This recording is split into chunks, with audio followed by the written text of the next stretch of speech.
This is Michael Imhotep, founder of the African History Network, host of the African History Network show.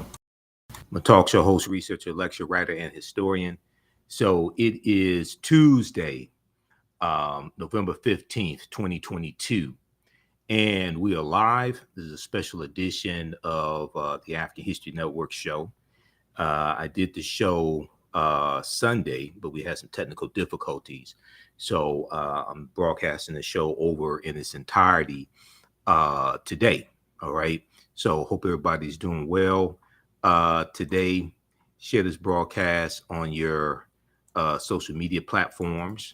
You know, normally we're on 9:10 a.m. the Superstation WFDF in Detroit. So I was on 9:10 on Sunday. That original broadcast is on our Facebook fan page, the African History Network.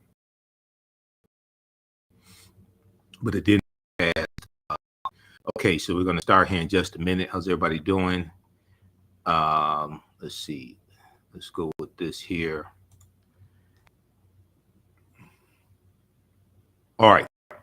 So we're broadcasting on our Facebook fan page, The African History Network, The African History Network, and our YouTube channel, Michael Imhotep, Imhotep. It is Tuesday, November 15th, 2022, and we are live. Welcome to the African History Network show. So we're going to talk about the film Black Panther, Wakanda Forever, the sequel to the February 2018 blockbuster movie Black Panther. It debuted this past Thursday, which was Thursday. Well, the official opening was Friday, November 11th, but there was some screenings on Thursday, November 10th. All right. So the movie has done $330 million worldwide, $330 million globally. And it has done, just a second here. Stand by. Okay, so the movie has done $330 million globally, and it has done $180 million domestically in the U.S. Okay, it's the number one movie this weekend. I saw it this past Saturday. The ladies of my sisters of Zeta Phi Beta Sorority Incorporated did a private screening of it, and they also had a white party. So we're going to talk some about the movie. It's a fantastic film. I encourage everybody to go see it. And it also, we'll also talk about the Mesoamerican Latino influence that we see represented in the film as well, with Tenoch Huerta, who plays Prince Namor. Okay, so there's a good article that deals with the shared experiences between indigenous cultures and cultures in Mexico and Latinos and African cultures, African American cultures. Okay, so we're going to talk some about that on today's show. Also, I will give you information about a presentation I'm doing this weekend, this Saturday, November 19th, dealing with the film Black Panther, Wakanda Forever. Okay, this is taking place in Detroit, and I'm not the organizer of the event, but the sister Chiquita saw my presentation, saw my lecture that I did on Black Panther back in 2018, and she asked me to do to speak at her event. So this is a lunch and lecture that's taking place Saturday, November 19th. They're going to go see a screening of the film Black Panther at the MJR Universal 16 Theater, 2800 DeQuinder in Detroit. I'm getting her to update the flyer. The screening is at 11 a.m. And then the lunch and learn is taking place at Hannon House Center, 4750 Woodward Avenue in Detroit, which is right near Wayne State University. Okay. And my presentation starts about 3 p.m. All right. For more information, 313-978-1089. Call Chiquita 313-978-1089 for more information. Tickets are $32.50 in advance, and it includes the movie luncheon. If you just want to attend the luncheon, that's like $22.50. But give her a call to RSVP. Okay, so we'll talk about this, and then midterm election shocker. Midterm election shocker. All right. People were, a lot of the prognosticators were predicting a red wave for the midterm elections, and I said there was not going to be. I didn't think there was going to be a red wave. I told listeners on the African History Network show, and I told people on Roland Martin Unfiltered. I told them don't listen to these predicators on MSNBC and CNN predicting a red wave. I did not see that happening. Okay. And I said, people need to get out and vote. People need to get out and vote. To hell with the prognosticators. All right. Well, as it turns out, I was correct. And we see that Democrats are keeping control of the U.S. Senate. All right. And even though it looks like Republicans will take control of the House of Representatives by a very slim margin, it's going to be very hard for Republicans to govern in the House, because they may have 219 seats. It takes 218 votes to have a majority in the House of Representatives. So we're going to break down what happened. We see that Catherine Cortez Masto in Arizona, in Nevada, she keeps her Senate seat. Democrat, she wins her race. And then also on Monday night, we got the news that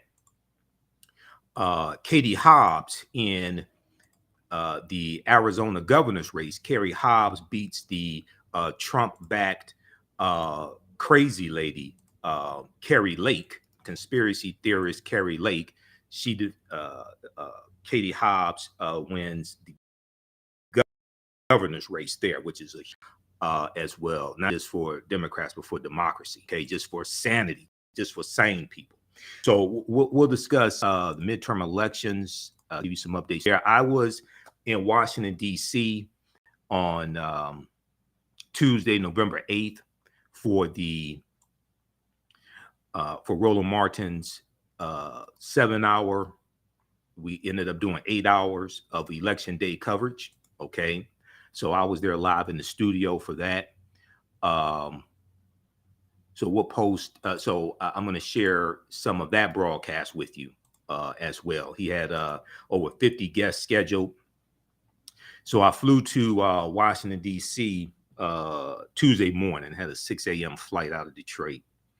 And it's my first time at his studios. There's a fantastic studio there. You know, I'm a panelist on Roland Martin Unfiltered every Friday.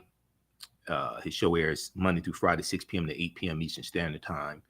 So I'm on every Friday, but this is my first time being in the studios. So we see that Democrats maintain control of the Senate, and it's there's going to be a runoff election in Georgia. So we'll talk a little bit about the runoff election, Senator Raphael Warnock versus Herschel Walker in Georgia as well. That Senate runoff date is going to be December 6th. December 6th. So they only have like about little more than 3 weeks to get ready for that. So the campaign is taking place with that as well.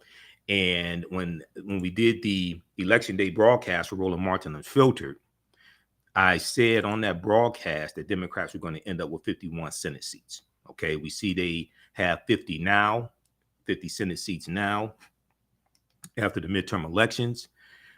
And they maintain control of the Senate, but they're going to end up, Raphael Warnock, I think, is going to end up defeating Herschel Walker, and they'll have 51 Senate seats, which actually strengthens their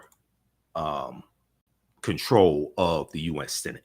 Right, so we'll discuss that also. Last Sunday, I talked briefly about this story that we posted on our fan page, the African History Network, dealing with Marla Gibbs. Marla Gibbs, who most of us first saw on the TV show The Jeffersons, playing the maid Florence Johnston, not Florence Johnson, Florence Johnston with a T. She played Florence Johnston for 10 seasons on The Jeffersons. And then she went on to portray Mary Jenkins on the TV show 227 on NBC. So there was an article from AtlantaBlackStar.com. Okay. There was an article from AtlantaBlackStar.com that we posted on our fan page, the African History Network, about a week or so ago. This article came out November 3rd. And she was on the Sherry Shepherd TV show, comedian and actress Sherry Shepherd. And Marla Gibbs said, "I will not do the show without a man." Okay, she said she would not do the TV show 227 without having a husband, because the producer of the show, Norman Lear, wanted her to be a single mother on that show, and she refused. Okay, we're going to talk about that as well, because this deals with depictions of African Americans in Hollywood, and these depictions controlled by Europeans in Hollywood. Okay, so we'll talk about that as well. Okay, and we'll give you some information about my online classes taking place on Tuesday, November 15th, and Wednesday, November 16th. My online classes take place Tuesdays and Wednesdays. Ancient Kemet, the Moors, and the Ma'afa, understanding the transatlantic slave trade, what they didn't teach you in school. And from the Civil War to the Civil Rights Movement and Black Power, 1865 to 1968. These are 2 online classes, online history classes that I teach. I'm not just a radio show host, I'm a historian as well. We have the information at our website, TheAHNShow.com, TheAHNShow.com. Okay, so you can register for those courses there. And we have the courses discounted also. Okay, they're on sale $60 each, or you get a bundle pack for $100. All right, now on the African History Network show, we focus on educating, empowering, and inspiring people of African descent throughout the diaspora and around the world. Because right now, knowledge corrects your own behavior. What you do for yourself, what you do to yourself, and what you allow other people to do to you and get away with is based upon what you think about yourself. What you think about yourself is based upon what you have been taught about yourself. What you've been taught about yourself is based upon everything you've read, heard, and seen about yourself. So when you control the radius of a man or woman's thoughts, you control the circumference of his or her actions, because the mind can't do or teach what it doesn't know. Now, we do it a number of different topics here on the African History Network show. We do recurring events and politics and history, economic empowerment, entrepreneurship, relationships, love, sex, health issues, and much, much more. Sign up for our email newsletter. Text the word Kemet, K-E-M-E-T, to 22828. To sign up for our email newsletter, text the word Kemet, K-E-M-E-T, to 22828. To sign up for our email newsletter. Also visit our website, TheAfricanHistoryNetwork.com, TheAfricanHistoryNetwork.com. Okay, so we have you can also email us right through the website as well. Okay, TheAfricanHistoryNetwork.com, and I put our social media handles right at the top of our website also. Okay, so when you go to our website and you see the information for the radio show, the African History Network show, you will see our social media handles here also. I just updated that yesterday. Okay, and you can support the African History Network, $ the AHN Show through Cash App, $ the AHN Show through Cash App, also through PayPal, paypal.me/the AHN Show. This helps us keep doing the research, stay on the air, keep broadcasting, pay some of the bills, etc. So we definitely need your support. All right, let's jump into the first topic here, and you can post your comments here. We'll share your comments also. Shout out to those watching us on Facebook and YouTube. L. Frankie on YouTube. And we have a number of people watching us. I'm just looking at these. We've got on Facebook, we've got Waltan Exa. Okay. And see Tracy Lee on YouTube as well. Our YouTube channel, Michael Imhotep, Imhotep. All right. So Variety.com had a really good article dealing with Black Panther, the sequel. Okay. Box office, Black Panther, Wakanda Forever. Rules with $330 million global launch, $180 million debut, okay, domestically. Let me pull up this article here. $180 million domestic debut. If we look at this article here, this is from November 13th, 2022. Marvel's Black Panther Wakanda Forever dominated the domestic box office in its debut, earning $180 million, over the weekend. Okay, that was domestically $180 million over the weekend, providing a much needed lift to beleaguered cinema. So we know that the movie industry at the theaters, they suffered a lot because of COVID-19 and people weren't going to the theaters. All right. So this movie is bringing a lot of people back to the theaters for the first time in a year or 2 years. The sequel demolished the record for a November opening in North America, soaring past the previous high water mark of $158 million set by the movie in 2013, The Hunger Games. Okay, The Hunger Games. And The Hunger Games did $158 million opening weekend in November. And then also The Hunger Games Catching Fire. Now, globally, the superhero adventure Black Panther Wakanda Forever netted a spectacular $330 million total globally, with $150 million of that figure in the overseas markets. Okay, 55 overseas markets, $150 million.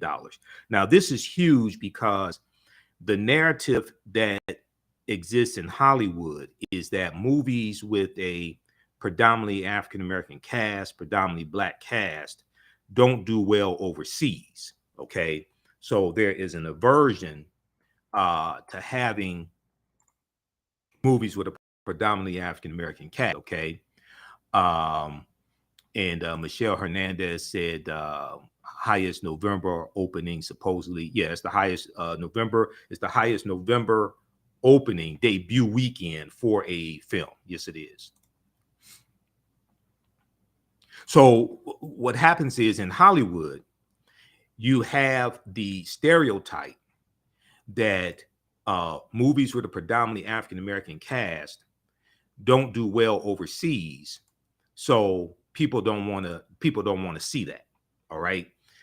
The first Black Panther movie, as well as this one, is destroying that stereotype.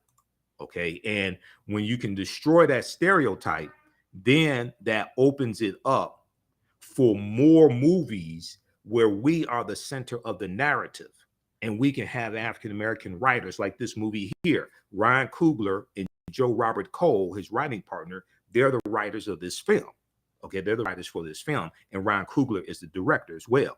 When we can destroy those stereotypes, we can get more films that deal with not just Afrofuturism, which is good, but also deal with African history, African-American history, all different types of films. We need films dealing with ancient Africa and ancient Egypt and Nubia and Ghana, Songhai and Mali and Mansa Musa, all different types of things like this, okay?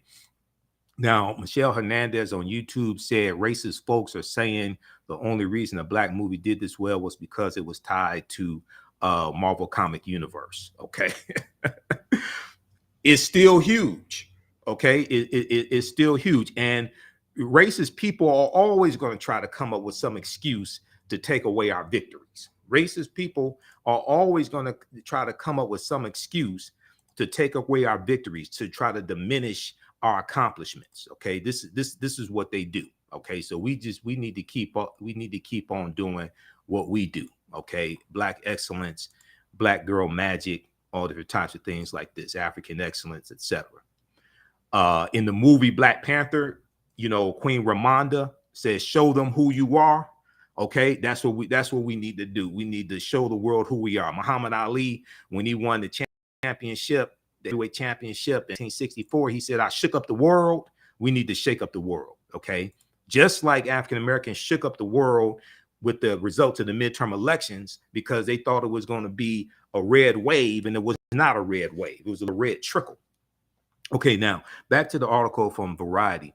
Its success, Black Panther Wakanda Forever, its success has a bittersweet undercurrent, however. That's because the filmmakers behind the sequel faced a shocking tragedy before production even commenced when Chadwick Boseman, star of the February 2018 movie Black Panther, who portrayed T'Challa, King of Wakanda, okay, he passed away of colon cancer in 2020. Okay, and he died suddenly of colon cancer. He was fighting a private battle with colon cancer for years, and publicly nobody knew about it. Okay, so when he passed away, it was a huge shock basically to everybody when he passed away.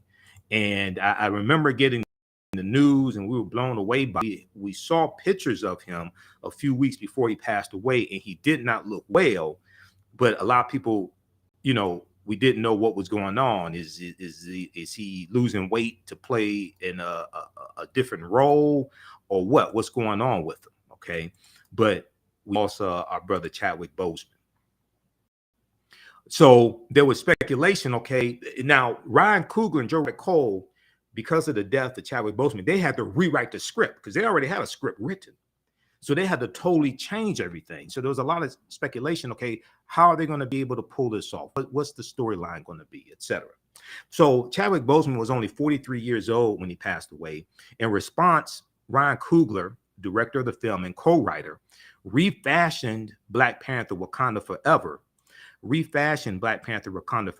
into a tribute for Chadwick Boseman. In the movie, the kingdom of Wakanda is grappling with the death of King T'Challa, and art imitates life situation that gave the film greater emotional resonance. And there are some, you know, very emotional parts of the film as well. Most people during the film shed some tears. I shed some tears at the end of the movie also. You want to stay past the initial credits, just like any Marvel movie. Those that go see movies know you don't leave when they have the first credits at the end of the movie, because there's always an epilogue. There's always a second part. There's like a couple of minutes that sets up the next movie. Okay, so people that go see Marvel movies know this. All right, so don't make a rookie mistake and try to beat people out the door. And when they start going to the credits at the end, you run because you're gonna miss something. All right. Now, critics praised Ryan Coogler's deft handling of the difficult material, with Variety's Owen Gleiberman writing, Wakanda Forever has a slow burn emotional suspense. Wakanda Forever has a slow burn emotional suspense. Once the film starts to gather steam, it does not let up. Now, there were other hurdles facing Black Panther Wakanda Forever. The $250 million production was shot in the midst of COVID-19, the COVID-19 pandemic, and also had to contend with an injury to one of his stars, Letitia Wright, who plays Shuri, the younger sister of T'Challa. Okay.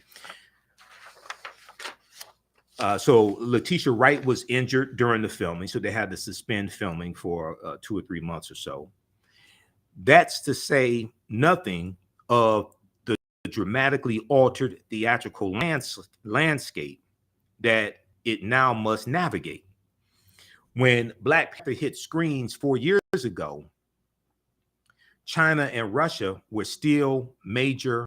China and Russia were still major film markets, but China has become more inaccessible to Hollywood fare, FARE, and Russia's invasion of Ukraine means that studio films no longer screen films in Russia.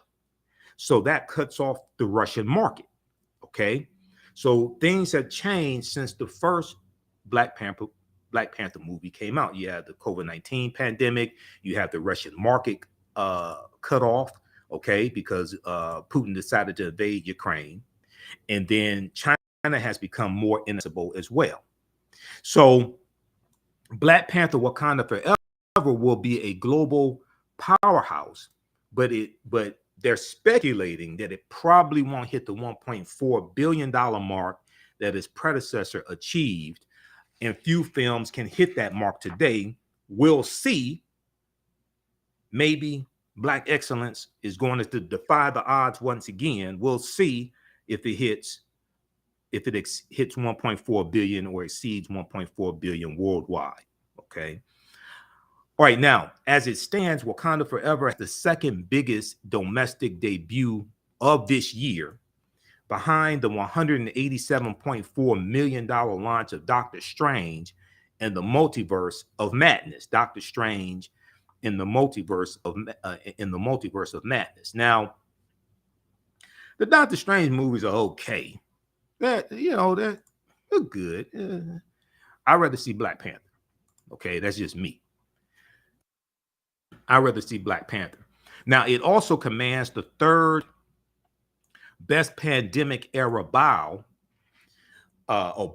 behind the aforementioned Doctor Strange adventure and Spider-Man No Way Home, which was a good movie also, which got started with $260 million. Tony Chambers, executive vice president and head of theatrical distribution at Disney, which is Marvel's parent company, ascribed the film's success to, quote, the Marvel track record as the quality of the filmmaking, the Marvel track record, as well as the quality of the filmmaking. Okay. Now, most films steered clear of Black Panther Wakanda. However, Steven Spielberg's semi-autographical The Fabelmans opened in limited release, premiering in 4 theaters in New York City and Los Angeles. The film earned a solid $160,000 for an average of $40,000 per screen. Steven Spielberg's movie. It faces its real test when it goes wide, nationwide on November 23rd. It's Steven Spielberg's movie. Okay, so read the rest of this here. It talks about some of the other movies. Black Adam starring The Rock. Black Adam, a comic book adventure from Warner Brothers and DC, nabbed second place at the domestic box office, grossing $8.6 million to push its domestic earnings to $151.1 million. Okay, so read the rest of this piece here from Variety.com. Box office, Black Panther Wakanda Forever rules with $330 million global launch, $180 million domestic debut. Okay, so that is huge. One of the reasons why the film Black Panther, the first one and the second one, are so successful is, yes, it was a Marvel movie. Yes, it's a Marvel character introduced in July 1966 in issue number 52 of the Fantastic Four comic book. Okay, the Black Panther character was introduced. So you have a following of those who read comic books and grew up reading comic books. You have a following there. And then in the 2016, I think it was the 2016 movie, Captain America, Civil War, you had Chadwick Boseman portraying Black Panther, and that set up the movie, the Black Panther movie franchise to launch in 2018 when it came out February 2018. Okay, so you had this momentum being built. Now, one of the reasons why the Black Panther franchise is so popular is that it's not another slave movie. And even though slavery is part of our history, and it's an important part of our history that we really do not understand. I'm a historian, I speak all across the country. We really don't understand the history of slavery. Is not properly taught in schools, things of this nature. Okay. But even though it is an important part of our history, it's not the only part of our history. And what the film Black Panther does is it shows what Africa could look like. Hold on. Okay. Just a second. It shows what Africa could look like if our history had never been interrupted by the transatlantic slave trade. Okay. So I'm going to show you some additional information that we didn't get to on Sunday night show, right? So I've done lectures on the film Black Panther, okay? And let me grab something just a second here. Hold on just a minute.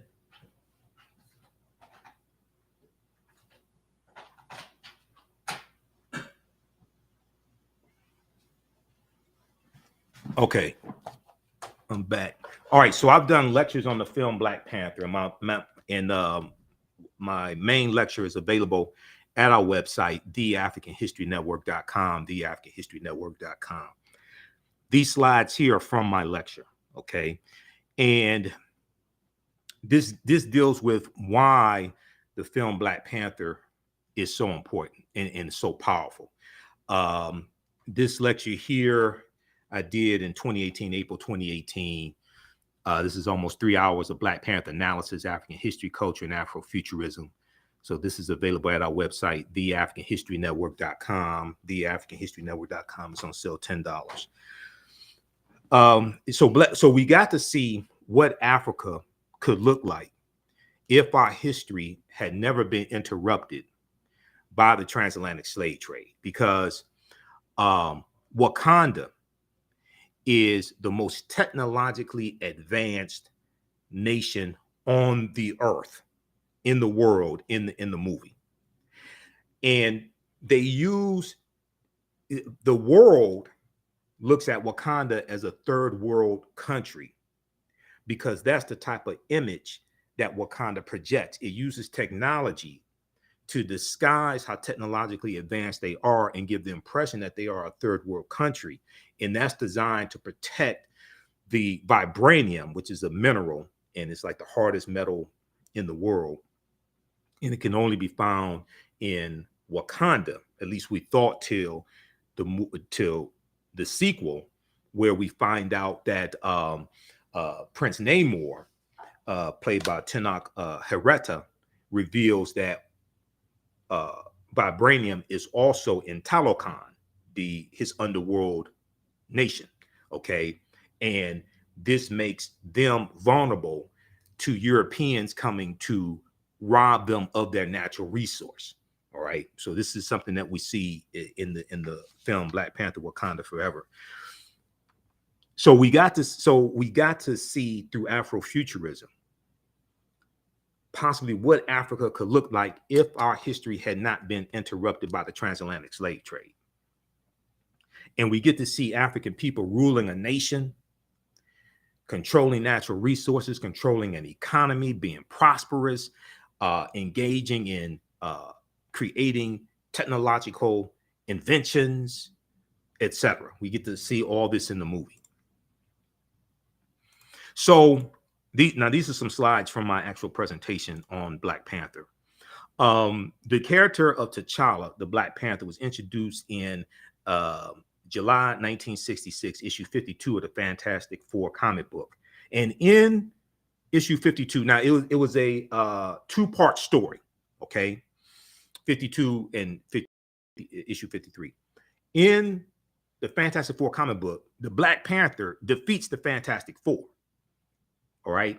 And this was the first time we get to see a superhero of African descent in most of the comic books, like a major superhero of African descent. There have been minor heroes before this. We ain't never see an African superhero beat the Fantastic Four, though.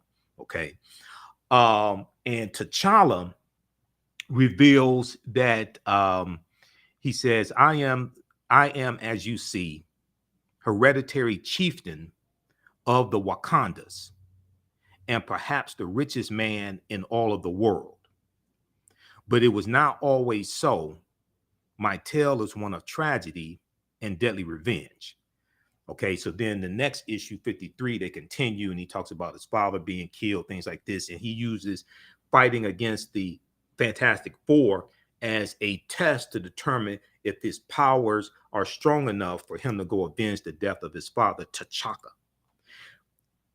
So there was a good article from history.com, the official website of the History Channel, that came out in February 2018 that draws comparisons between T'Challa, Black Panther, who's the richest man in the Marvel Comics universe, and Mansa Musa, who's the richest man in the history of the world, emperor of the Mali Empire, becomes emperor in 1312 AD.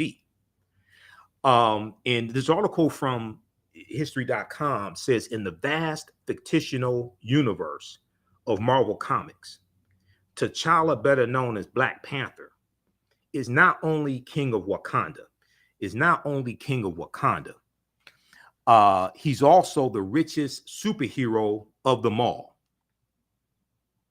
And although today's fight for the title of wealthiest person alive involves a tug of war between billionaire CEOs like Elon Musk, who's losing money with Twitter, and I'm happy he's losing money also. He needs to take his behind back to South Africa and stay the hell out of American affairs. But that's a whole nother conversation. Even though today's fight for the title of wealthiest person alive involves a tug of war between billionaire CEOs, Mansa Musa has more in common with Marvel's first Black superhero. Mansa Musa has more in common with Marvel's first Black superhero. Now, this is the History Channel that's owned by white people. It's owned by A&E. This is the History Channel that has this article. This is some of the type of information that I have in my lectures dealing with the film Black Panther, because I spent 3 months of research. I did 3 months of research on the film Black Panther, studying the film, studying the 52-year history of the Black Panther comic book. I read over 100 articles dealing with the movie and dealing with the comic book. And then I read a book that dealt with the 52-year history of the Black Panther comic book, because when the movie came out in February 2018, African American History Month, which was a really good marketing strategy, even though I had been studying history for about 26 years at that time, I knew I was not qualified to do lectures on the film Black Panther until I did some deep research. Okay, now other people weren't that responsible, and they just put nonsense out here, and I could read what they put out and could tell it was nonsense, because I knew that I had to understand storylines, understand the Marvel comic universe, had to go research all that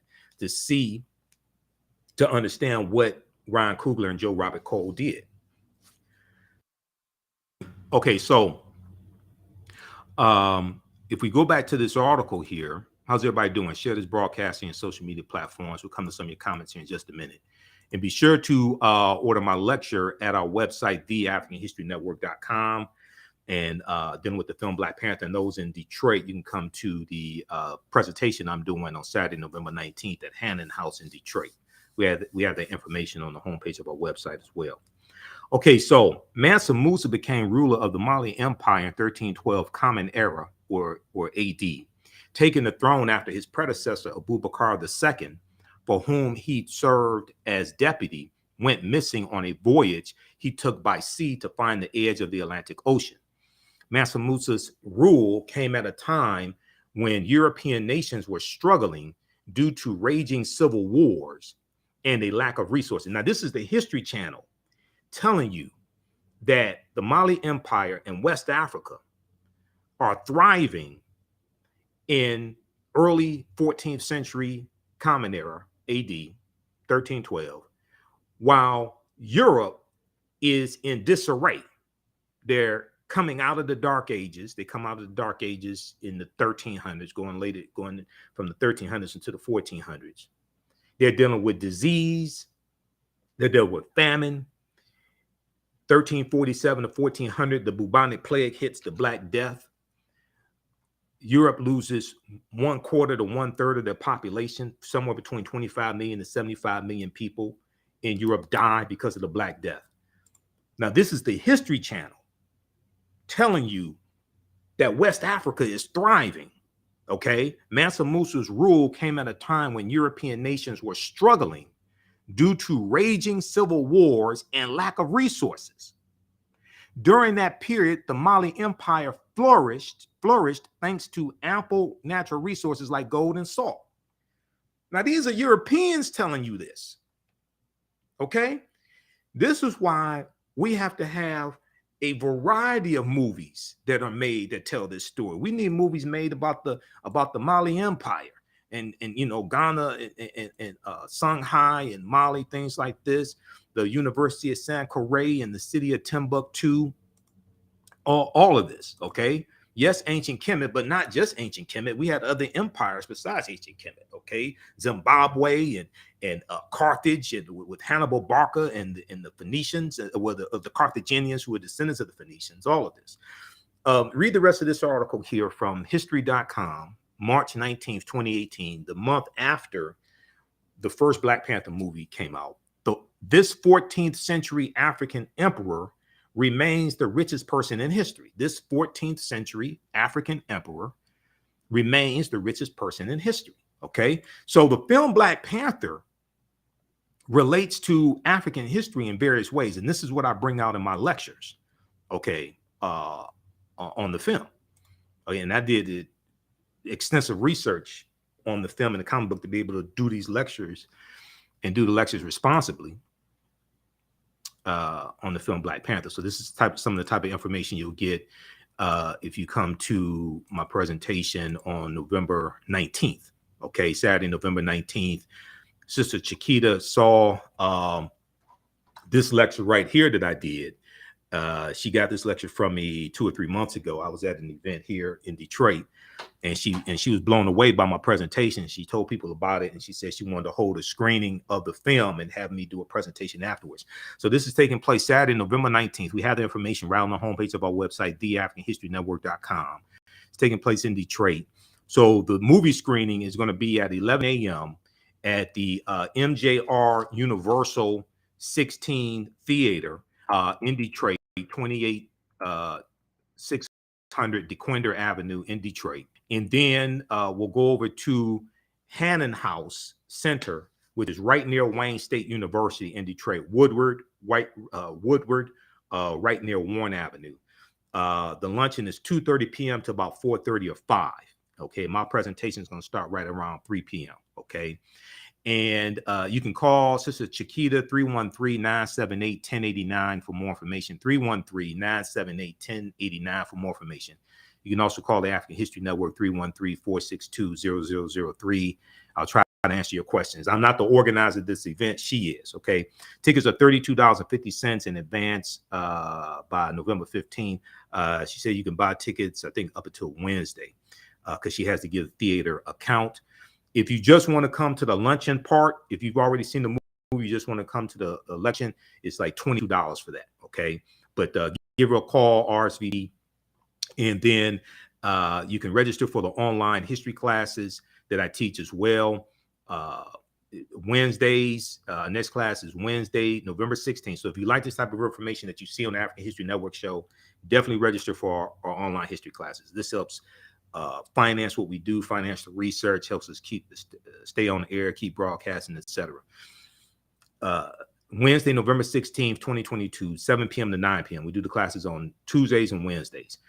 Wednesdays is Ancient Kemet, the Moors, and the Ma'afa, Understanding the Transatlantic Slave Trade, what they didn't teach you in school. This is a 10-week online class. We're doing at least 10 sessions. We may do 11 this time, okay? How you doing, Jody? We may do 11 this time. I have to see. Because I have a ton of information. I'm the one to put together the curriculum for these 2 classes, so I want to make sure we get everything covered.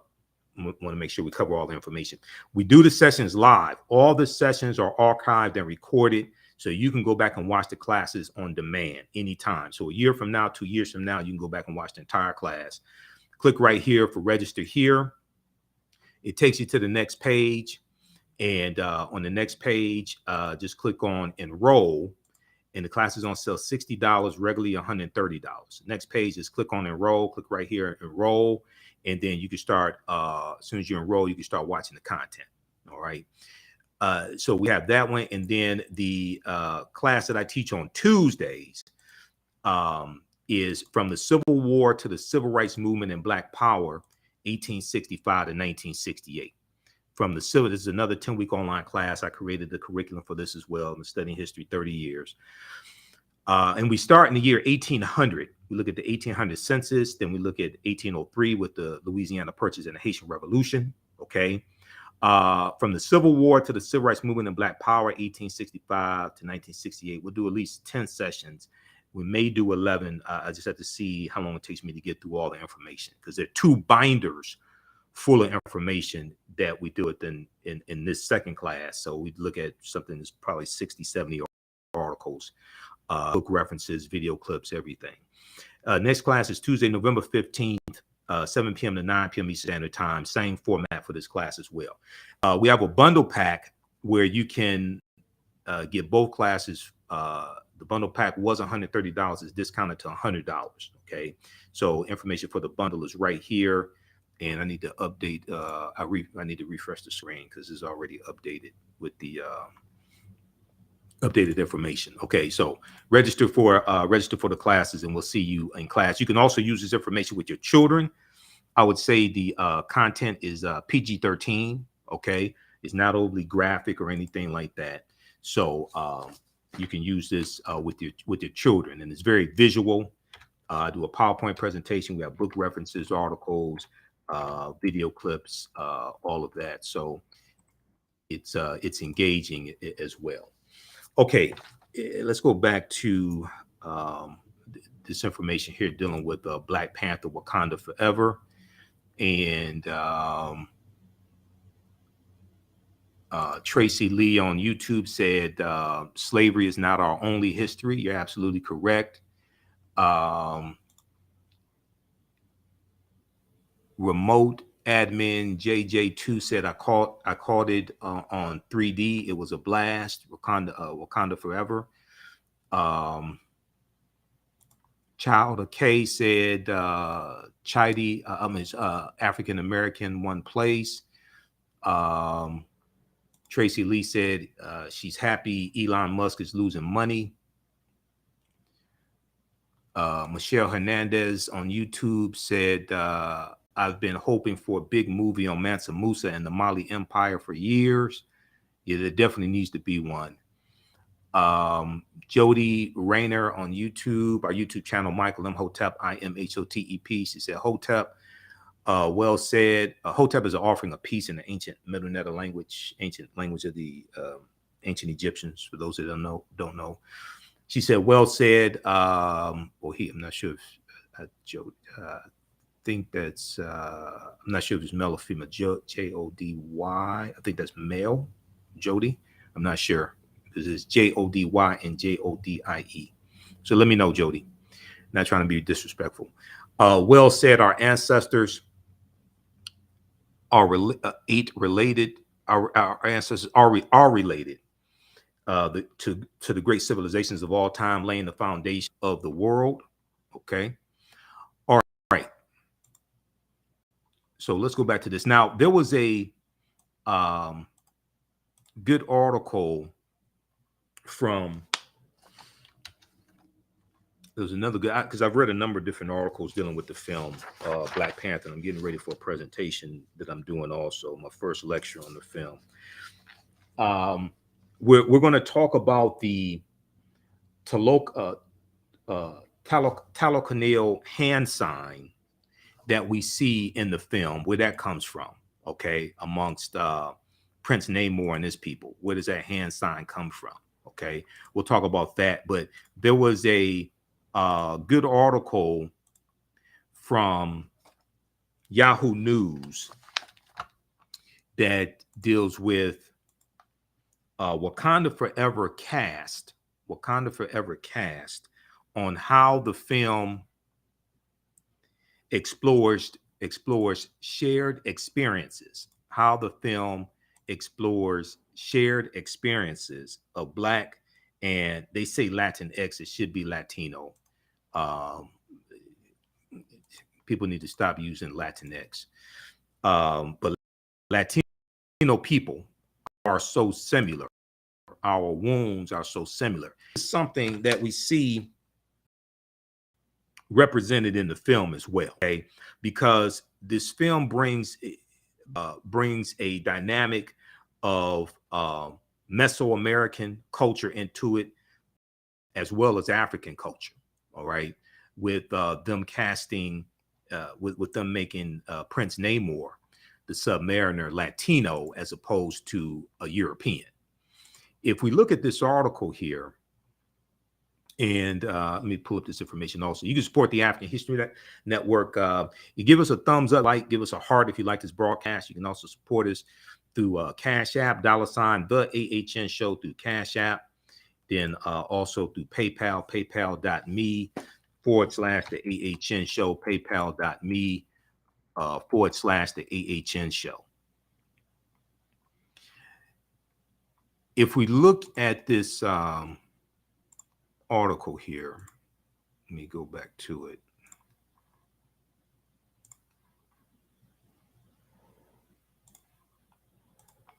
All right, just a second. Hold on. Okay, here we go.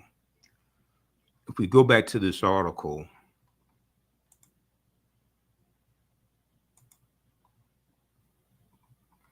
hold on, let's see. Okay, this one right here.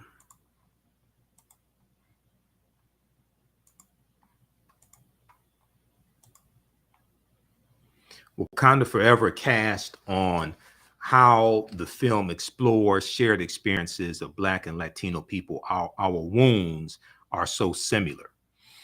Now, this is written by Kevin Pollowy, Pollowy, senior correspondent at Yahoo Entertainment, November 11th, 2022. So the article says Black Panther still stands as the Marvel Cinematic Universe's most political movie, with the 2018 Best Picture Oscar nominee not only featuring a predominantly Black cast, but also exploring the complexities of what it means to be African, as represented by its hero Chadwick Boseman. Boseman's T'Challa versus African American via the worldview of its antagonist, Michael B. Jordan's Killmonger. So it stands to reason that co-writers Ryan Coogler and Joe Robert Cole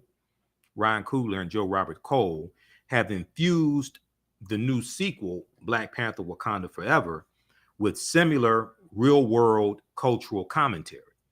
As T'Challa's mother, played brilliantly by Angela Bassett, Queen Ramonda, okay, as T'Challa's mother, and Sister Shuri, played by Letitia Wright, and the residents of Wakanda mourn the death of their king, which is a seismic plot change rewritten into the script after the death of Chadwick Boseman in 2020. They are also confronted by the Mer people of Talokan, an underwater civilization that, like Wakanda, has been kept hidden from the rest of the world. Okay, that like Wakanda has been kept hidden from the rest of the world. The Talokan angrily emerged, ruled by the 500-year-old Prince Namor, played by Tenoch Huerta. The Talokan angrily emerged from the depths of their Atlantis-like kingdom, when the U.S. government begins mining the sea for vibranium. Okay, so what we deal with in the film is a shared experience of African nations and cultures, as well as Mesoamerica, Native Americans, things like this, dealing with colonizers trying to take their natural resources. Okay, so we see this shared experience depicted in the film. The precious, so vibranium is the precious element, is the Talokan's most prized resource. Another thing they share in common with Wakanda. Now, the Talokan, their civilization, what we see depicted in the film, based on ancient Mayan and Mesoamerican civilizations, and cast with all Latino actors. And the Talokan are forced to live underwater when their land was invaded by colonizers. Okay, so it's a deep movie on multiple levels, and we see this theme of fighting against colonizers. All right, and there's a scene where Prince Namor talks about his origins and his people. Prince Namor is half human and half he's half human and half like underwater creature. Okay, half human and half underwater creature, and his people, because of Spanish colonizers, they drink this potion that turns their skin blue and causes them to have gills like a fish, and then they go live in the water, underwater, to escape the colonizers. All right, he can live on the earth and he can live underwater, and he developed wings on his feet, things like this. So, and he ages very slowly, so he's actually 500 years old. So in the movie, they take you back in history 500 years, and you deal with the Spanish colonizing Mexico, what we call Mexico today. The African-based, okay, so the Talokan, based on ancient Mayan and Mesoamerican civilizations, and cast with all Latino actors, were forced underwater when their land was invaded by colonizers. The African-based Wakanda, per Marvel comic mythology, managed to avoid colonization by hiding itself from the world. So Wakanda was not conquered by colonizers. They were not enslaved, things like this. They hid themselves from the world. It also plays into Wakanda's forever. It also plays into Wakanda Forever's larger theme, in which Ryan Coogler, the director, and company explore the shared experiences of Black and Latino and indigenous people across the world. Okay, and we know African people are the first people on the face of the earth, and also African people were the original people of what we call America, North, Central, and South America. African people were the original people here as well. This is some of the information we deal with in my online class, especially when we deal with the class I teach on Wednesdays, Ancient Kemet, the Moors, and the Ma'afa, understanding the transatlantic slave trade, what they didn't teach you in school. And we deal with information from Dr. David Imhotep and his book, The First Americans Were Africans, Documented Evidence. And his book thoroughly shows, his book came out in 2011, his book thoroughly shows the African presence, especially here in this land that was originally called Turtle Island. And there was a discovery made in 2004 in Allendale County, South Carolina in 2004 by Dr. Albert Goodyear, who's an archaeologist. And they found 13 different types of evidence. 13 different types of evidence thoroughly documenting an African presence in the land that we call the United States of America. Now, this is long before 1619. Yes, 1619 is an important date in history. But 1619, as I constantly have to correct people, and even as I have to sometimes correct some of our scholars, 1619 was not the 1619 was not when African people first came to this land. We were here going back at least 51,700 years ago. So their discovery in Allendale County, South Carolina, they found artifacts, architecture, campsites, footprints in lava, genetic M174D haploid groups dealing with DNA and genetics. They found Egyptian writings, footprints in lava, genetic M174D haploid groups, linguistics, paintings, skulls, skeletons, structures, and tools. They found 13 different types of evidence thoroughly documenting an African presence in the land we call the United States of America, going back at least 51,700 years ago. Now, these were the Khoisan. The Khoisan have the oldest DNA on the planet. They come from Southern Africa. They're the ancestors to the Ainu and the Twa. These were the short-statured Africans. They go all around the world. And they were here in the land that we call the United States of America as well.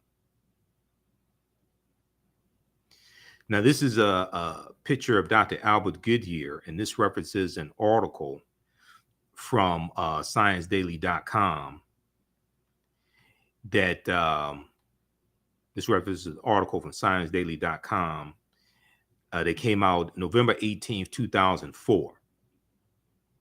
November 18th, 2004.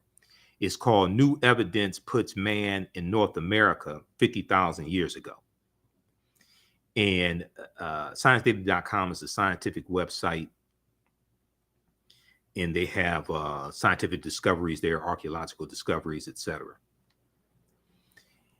Here's their summary of what the article says. Here is ScienceDaily.com's summary of what the article says. Radiocarbon tests of carbonized plant remains, where artifacts were unearthed last May. So that would be May 2004. Last May, along the Savannah River in Allendale County, South Carolina,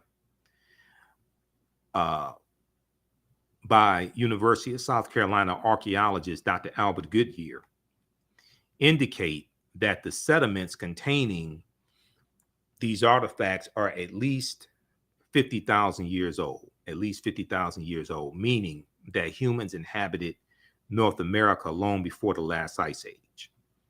So who were these humans?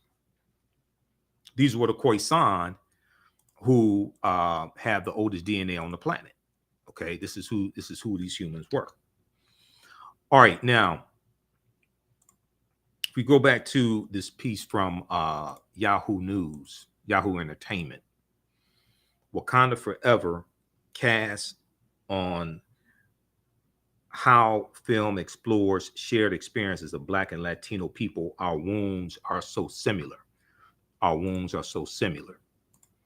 And let me put this up here. Let's see here. Let me change this caption also. Hold on. Microsoft Word is acting up on me. Okay, so this article here. Let's see here.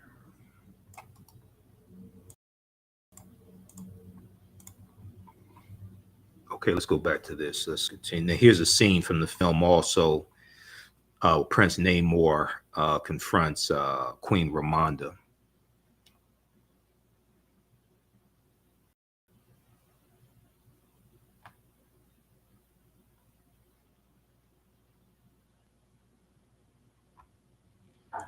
Okay, so right here.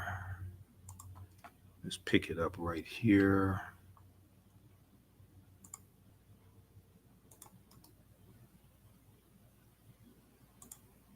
Just a second here. All right.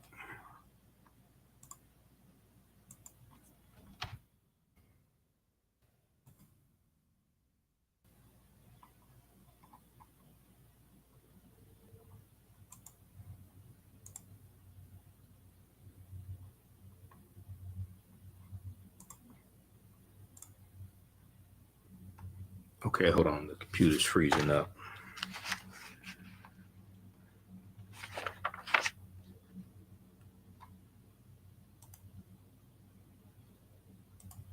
Okay, stand by just a minute here.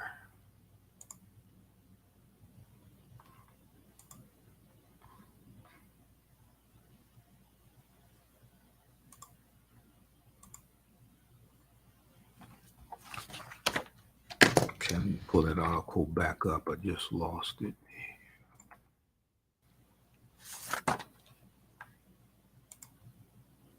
All right, here we go.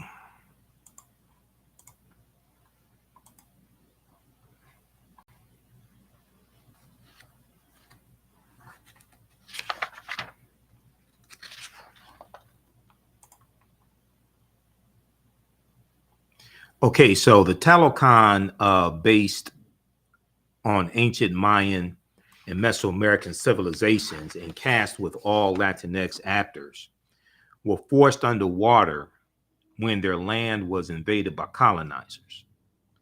The African-based Wakanda, per Marvel mythology, managed to avoid colonization by hiding itself from the world.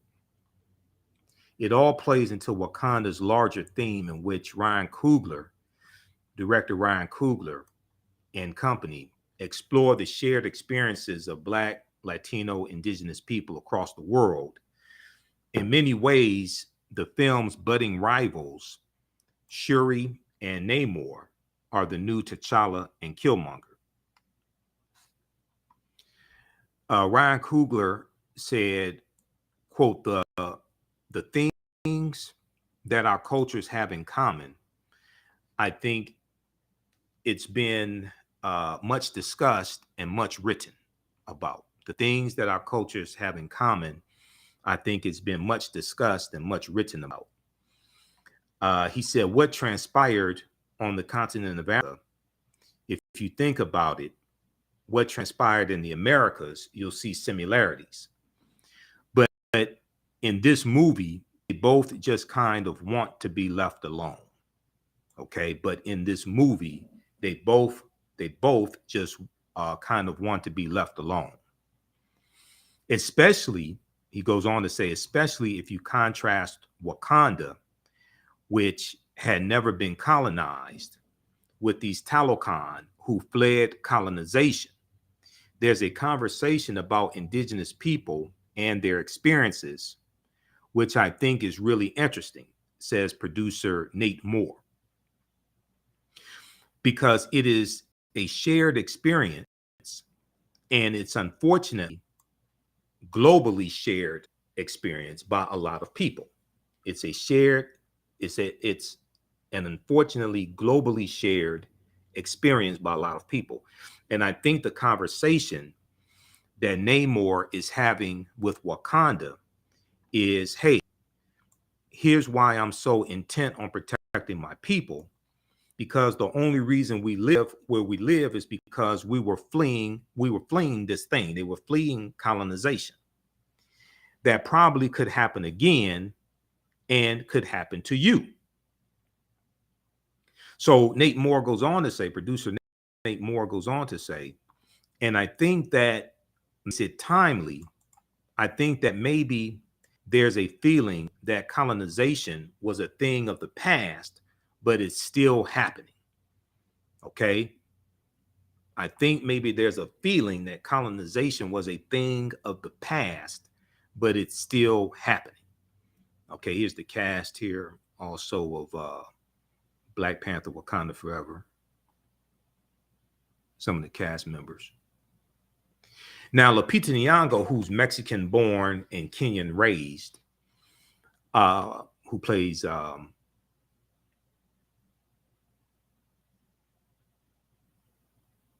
Lupita Nyong'o's character, of was it not Shuri? It's I forgot the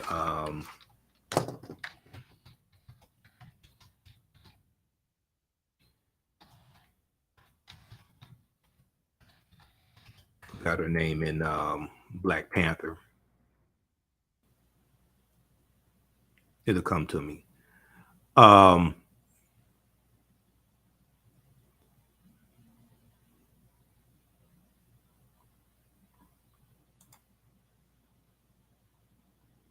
Oh, just a second. What is that?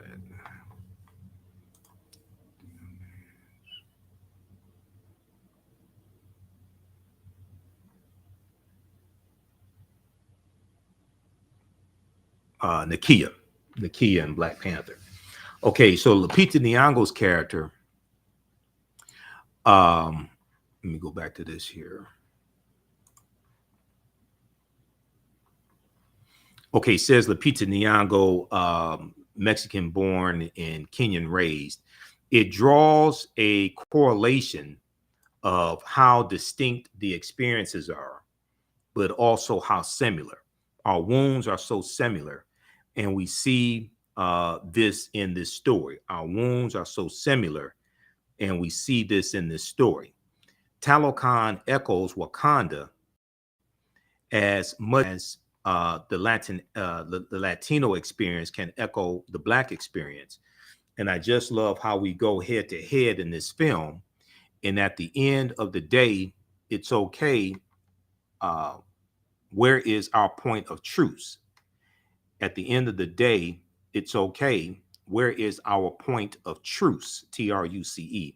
When do we see ourselves in the mirror?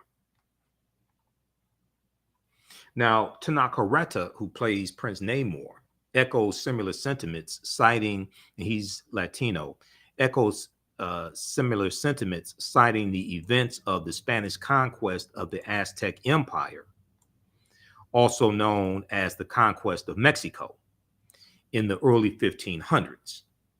He said, in the end, we share the same wounds.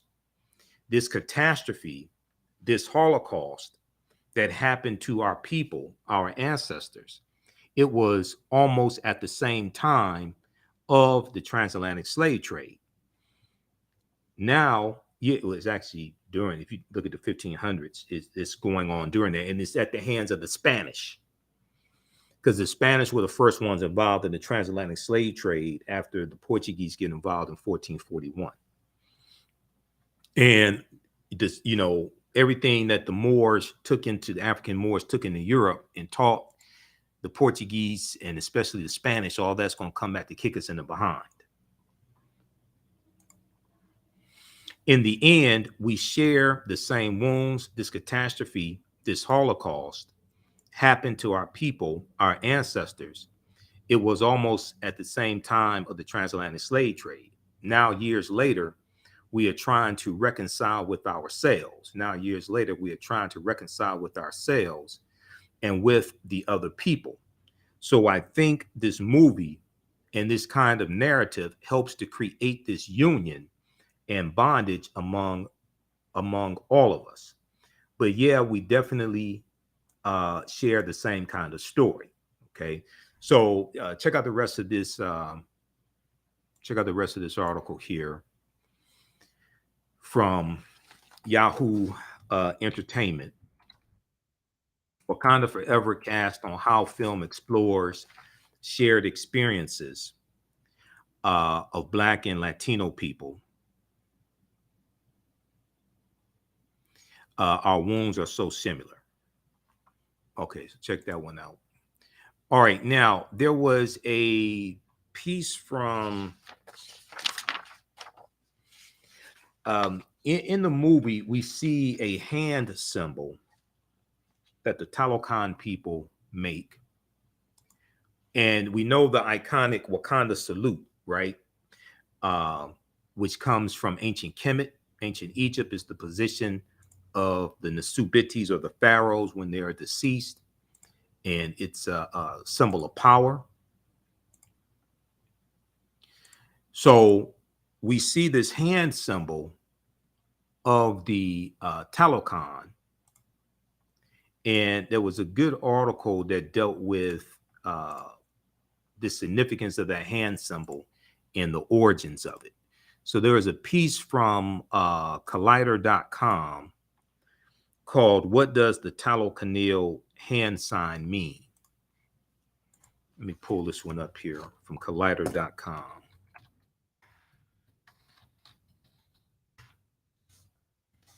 This article is from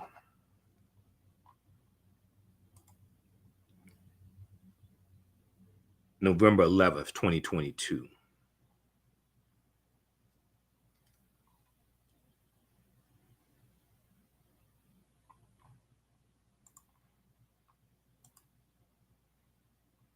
Let me pull this up. What does the Talocanil hand sign mean?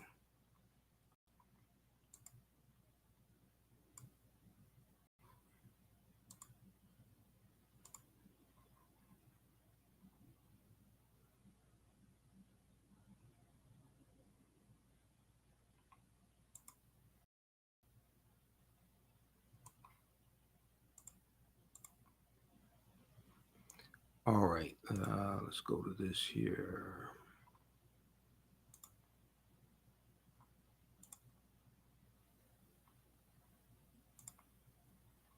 Okay, let me increase the size of this. Okay, yeah, this is from November 11th, 2022.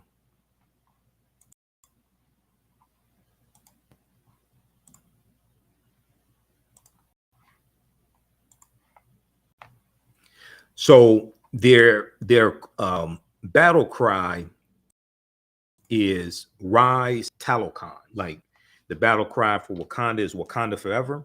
Okay, their battle cry is "Rise Talocan." And here you see Prince forming the sign, the hand sign. So while Black Panther's corner of the Marvel Cinematic Universe has engaging stories and complex characters, Wakanda's success is also due to the imagery crafted under the leadership of director Ryan Coogler. Above all stands the Wakanda Forever symbol, which every Marvel fan can emulate by crossing their arms. Is right over left. Okay, it is never left over right.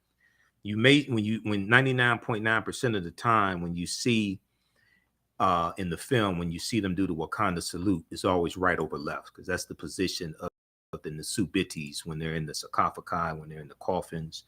It's always right over left. You may see an extra, one of the extra actors with a non-speaking role. You may see them mess up and do left over right. They may be left hand dominant. It's always right over left. Okay, so when you all take your picture, let me just tell you, okay, when you all go see the movie and you take your pictures in front of the big poster and sign of the film Wakanda Forever, and you do the Wakanda salute, please do right over left. Okay, I'm just telling you, don't do left over right. That's a rookie mistake. All right. So Black Panther Wakanda Forever similarly explores the culture of Talocan, giving the underwater kingdom its own war cry and hand symbol. But what does the Talocanil hand symbol represent? The answer lies in Namor's Tenach Hereta origin and Mesoamerican mythology. Okay.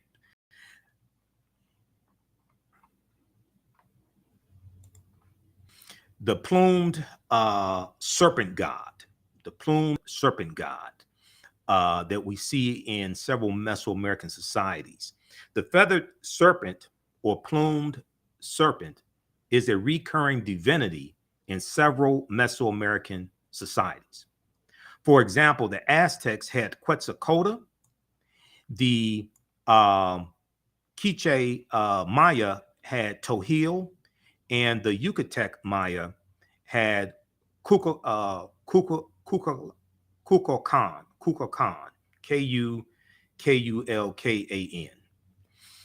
In Black Panther, Wakanda Forever, instead of keeping Namor's ties with the legendary city of Atlantis, which we see in the comic books, he rules Atlantis. Marvel Studios created a whole new underwater kingdom, Talokan. The city is inspired by the mythical Aztec paradise, spelled Tlaloccan, which explains why the plumed serpent is still worshipped there. In the comic books, Atlantis is the home of the Homo mormanus, a species that evolved parallel to the Homo sapiens and ruled the seven seas for millennia. However, the Marvel Comic Universe underwater kingdom is much more recent, beyond being forged in the 16th century, the 1500s, when the Spanish ravaged Mesoamerican cultures, stole their precious minerals, and mass murdered their people. To escape the threat of the Spanish colonizers, a tribe decided to take a ceremonial plant that grew in vibranium-rich soil.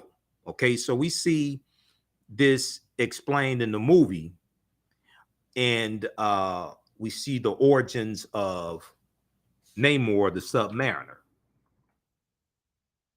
Now, the plant changes the biology of the people who take it, giving them gills, like aquatic animals, the ability to communicate with underwater creatures, and enhanced physical abilities. Deciding to leave the surface world behind, the Talokanil departed to the seas, where they built the city of Talokan. Now, since the Marvel Comic Universe's underwater people come from a Mesoamerican society, it makes sense that they still worship deities common to Maya and Aztec, to the Mayans and the Aztecs. However, it's curious to notice the Talokanils refer to the plumed serpent god as Kukulkan, the Yucatec Maya name, while Aztec myths inspire the city. Okay, so you see the Yucatec Mayan culture represented, as well as the Aztec culture represented.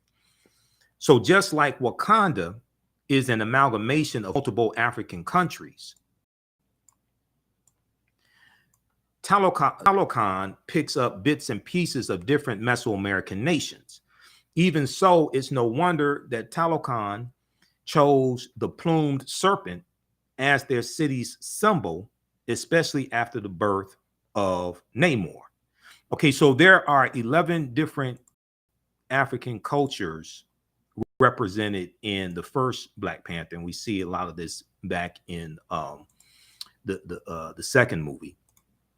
And Ruth Carter, who's the costume designer for first movie and the second one, Ruth Carter studied 11 different African cultures for 6 months. Okay. And she incorporates that into the film. So we see different styles of dress and different designs, etc., representing 11 different African nations. When you look at in the first Black Panther and this one here at the end of the movie, when you see the African people of Wakanda on the side of the mountain, standing on different layers, different levels of the mountain, and they have on different types of African garb, different designs, etc. This represents the 11 different African cultures, but those people are representing the 18 different tribes of Wakanda. Wakanda is a nation, but there are different ethnic groups in the nation of Wakanda. There are 18 different ethnic groups in the nation of Wakanda. And you have the Panther clan, you have the Jabari tribe, different things like this. So you have 18 different ethnic groups or tribes in Wakanda. So we see influence from the Amazulu or the Zulu of South Africa in the hat that Queen Ramonda wears. Okay, the hat with the flat disc at the top that's worn by usually is worn by wealthy women in South Africa. Okay, we see the representation, we see the African representation here, like from the first movie, the way these people here are dressed. This is influenced by the Maasai of Kenya and Tanzania. Okay, and then when we look at these are all slides from my presentation, by the way. When we look at the Dora Milaje, the Dora Milaje were introduced in the 1990s into the Black Panther comic book. Dora Milaje means adored ones. Their costume is influenced by the Maasai of Kenya and Tanzania. Okay, this is where the design comes from. So Ruth Carter did her thing. That's a bad sister. Ruth Carter was also the costume designer on the movie Malcolm X, and she talked about how the movie Malcolm X, it was harder to do the costumes for that because you're doing costumes from like the 1930s, 40s, 50s, and 60s. You're dealing with different decades, and you have to do the costumes for like all the people in the scene. Okay, but that's a bad sister right there. So we see these different African cultures represented in the first and the second film also. In the first film, the Hong Kong scene at the casino in Hong Kong, there's a Pan-African reference to the Pan-African flag in the color scheme that T'Challa, Nakia, and General Okoye are wearing. T'Challa's wearing black. Nakia, played by Lupita Nyong'o, is wearing green. And General Okoye, played by Danae Gurira, is wearing red. And this is in reference to the Pan-African flag, the red, black, and green, the Bandera, which is adopted at the International Convention of the Universal Negro Improvement Association, which was founded in 1914 in Jamaica by Marcus Garvey. The International Convention, August 13th, 1920, they adopt the Pan-African flag. And this is something Ryan Coogler talks about this in an interview with, I think it was Variety magazine. He did an interview where he breaks down what that symbolism means. So this is not me like decoding something. This is not me coming to my own conclusion. No, this is what Ryan Coogler said. And Ryan Coogler put this into the film. Okay. Now, I don't know if Disney knew what he was doing. I don't know if Disney knew what he was doing when he did it, but they know now. But he got that in the film. Okay. So when I teach, when I do my lectures on the film Black Panther, and this is why Sister Chiquita, when she saw my lecture on it, she was blown away. And she said she wanted me to speak at this lunch and learn that she's doing after people see the film. Because I take this to a whole nother level because of the level of research that I did to be able to do my lectures. And I'm also a historian. Okay. All right. Now, Tracy Lee on YouTube said, Ruth Carter is definitely the truth. The costumes are beautiful. And Ruth Carter also won an Oscar as well for her costume design. And Hannah Belcher won an Oscar for the set design of Black Panther also. Okay, and let's see here. Okay, so how's everybody doing? Give us a thumbs up, give us a heart, give us a like on this broadcast. Hopefully you're learning a lot. This is, we had technical difficulties with our normal Sunday broadcast. Normally we're on Sundays, 9 p.m. 11 p.m. Eastern Standard Time. And so I'm doing the show again today with some additional information. We're going to talk about midterm elections here in just a minute as well. Who still needs to register for the online history classes that I teach on Tuesdays and Wednesdays? Our Wednesday class is from the Civil War to the Civil Rights Movement and Black Power, 1865 to 1968. And we have classes coming up Tuesdays and Wednesdays. Tuesday, I teach ancient from the Civil War to the Civil Rights Movement and Black Power, 1865 to 1968. Wednesdays is Ancient Kemet, the Moors, and the Ma'afa, understanding the transatlantic slave trade, what they didn't teach you in school. Okay. Visit our website, TheAHNHistoryNetwork.com, TheAHNHistoryNetwork.com. We have the information right there on the homepage for the class. You can register for it. We do the sessions live. All the sessions are archived and recorded. You can go back and watch it anytime. So you don't have to be in class. You don't have to worry about trying to get to class at a certain time. The classes are discounted. They're on sale $60, regularly $130. And then on Tuesdays, 7 p.m. to 9 p.m., it's from the Civil War to the Civil Rights Movement of Black Power. So these classes was doing 8 weeks, but they're going to be at least 10 weeks. I'm going to make sure you get all the information in. We also have a bundle pack. You can register for both classes. It's discounted for $100. Okay. And you can use this information with your children as well. I would say the information is PG-13.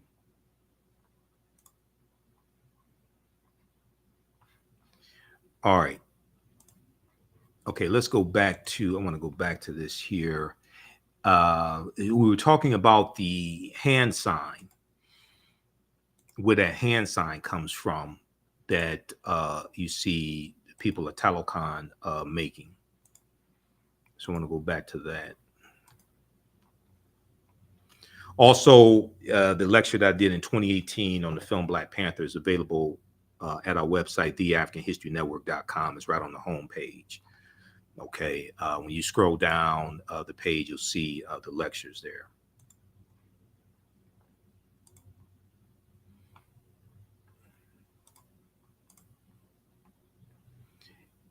Let's go back to this here. Okay. So just like Wakanda is an amalgamation of multiple African cultures, Talokan picks up bits and pieces of different Mesoamerican nations. Talokan picks up different pieces of Mesoamerican nations. Even so, it's no wonder that Talokan chose the plumed serpent as their city's symbol, especially after the birth of Namor.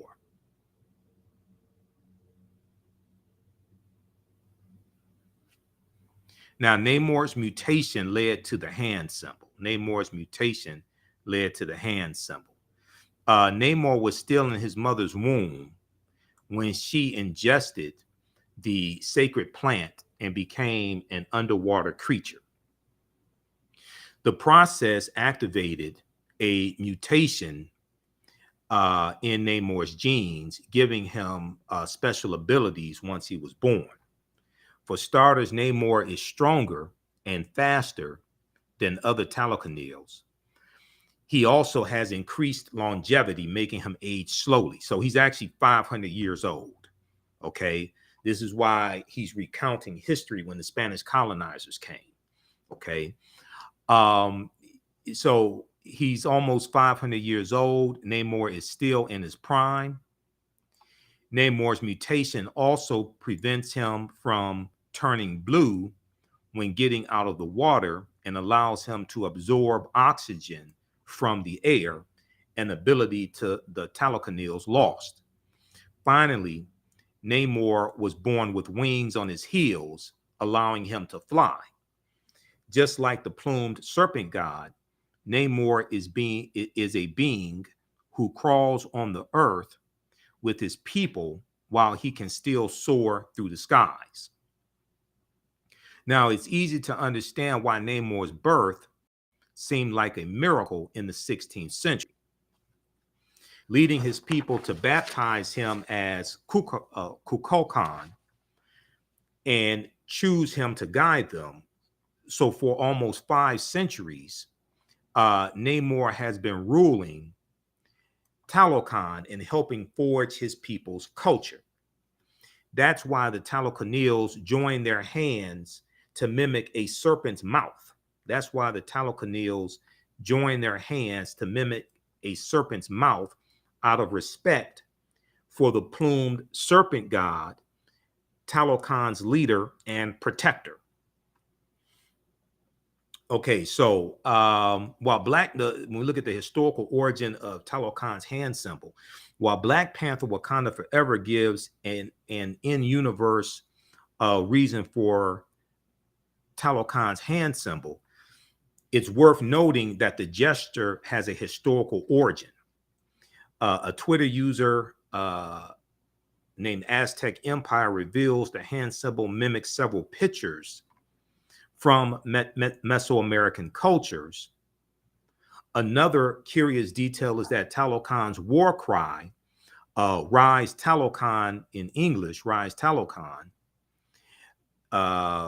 it's Lakikik Talokan, which means Rise Talokan, was not in the original script.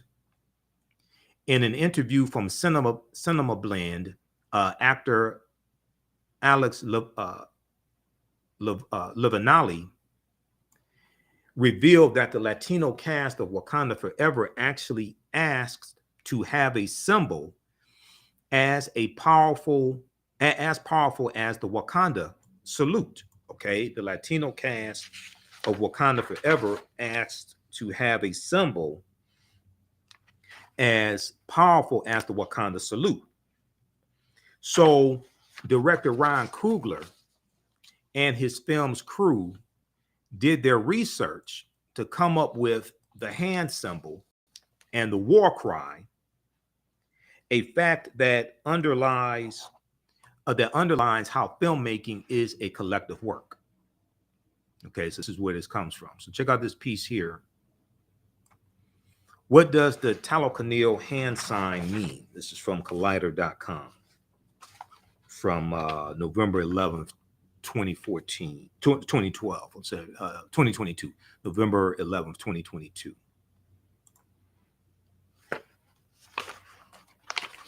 All right. So check out the film and be sure to, those in the Detroit area, be sure to come to the screening and then the presentation that I'm doing on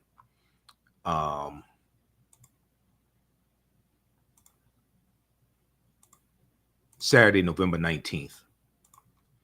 Saturday, November 19th at Hannon House here in Detroit near Wayne State on Woodward Avenue. We have the information right on the homepage of our website. Let me bring it up again, TheAHNShow.com, TheAHNShow.com. So the screening is for the whole thing. Okay, you're warmly invited to Everything Black, Black Panther 2. I'm going to have Chiquita update the website. Chiquita, this is not the sister that used to be the board operator on my Sunday night show. Her name was Chiquita. So this is not her. This is Chiquita. But we're doing the Black Panther Wakanda Forever movie screening and lunch and learn. Saturday, November 19th, 2022. The screening is at 11 a.m. at the MJR Universal 16 Theater, located at 28600 DeQuinder Avenue in Detroit, 28600 DeQuinder in Detroit. Then the lunch and learn, where I will be speaking, is taking place 2:30 to about 4:30 or so. It's at Hannon House Center, located at 4750 Woodward Avenue in Detroit, 4750 Woodward Avenue in Detroit. Contact Chiquita at 313-978-1089 for more information and to RSVP, 313-978-1089. Tickets are $32.50 if you purchase by November 15th. You can purchase after that, like either Wednesday or Thursday may be the cutoff, because she has to give the numbers and the money to the theater. Okay. Now, if you just want to come to the lunch and lecture portion, that's like $22.50.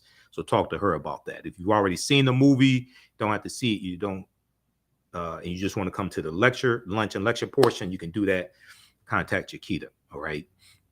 Also, be sure to register for our online history classes that I teach. We have the information on the homepage of our website as well. Okay, now I want to talk about midterm elections. Midterm shockers. Republicans it was supposed to be a red wave. Republicans were supposed to just totally demolish Democrats, and they were supposed to pick up 20, 30, 40 seats in the House of Representatives and things like this. And they were supposed to take back control of the Senate, all that stuff. That did not happen. If we look at the live updates, and I'm going to go to a clip here from Roland Martin Unfiltered also in just a minute.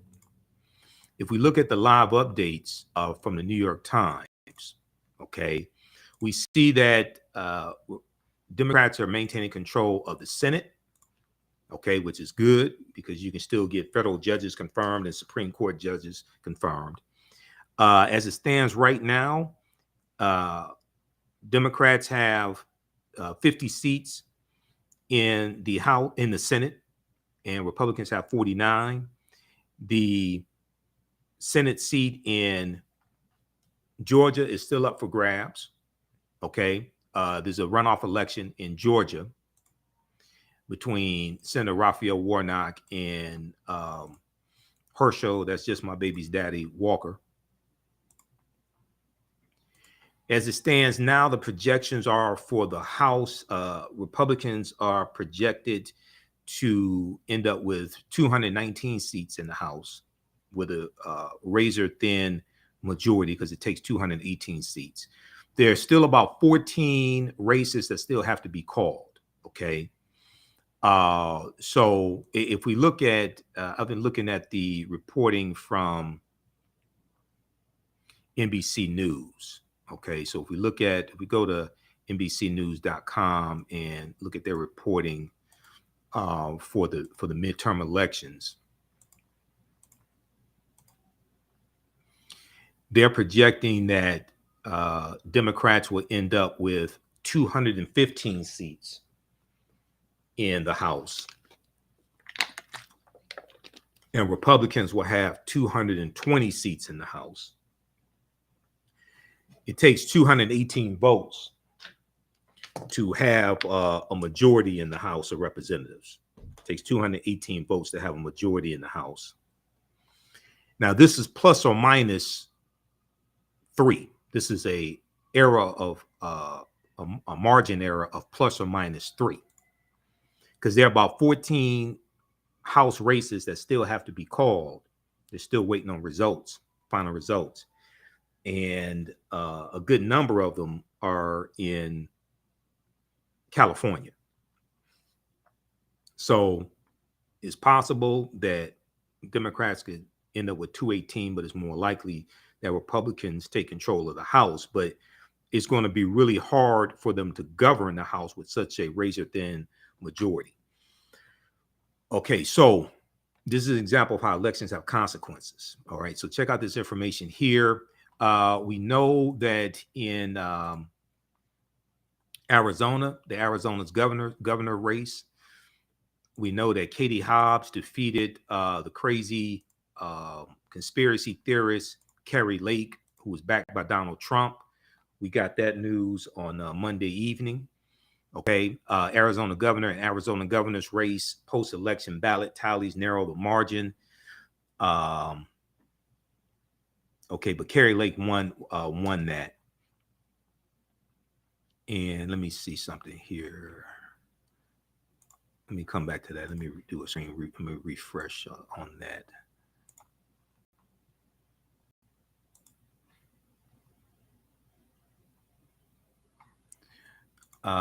If we look at, now there was an article from Politico.com that dealt with the fact that there would be no red wave.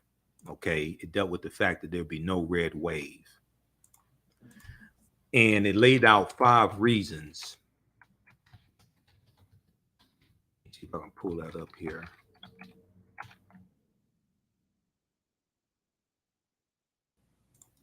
Now, I told people on the African History Network show, I said on Roland Martin Unfiltered, I said, bricks don't hit back, like Bruce Lee used to say, bricks don't hit back. I said, bricks don't hit back and polls don't vote. Don't listen to these prognosticators on MSNBC and CNN predicting this red wave. Okay. I said, we need to go out and vote because that's what really matters. Polls don't vote and bricks don't hit back.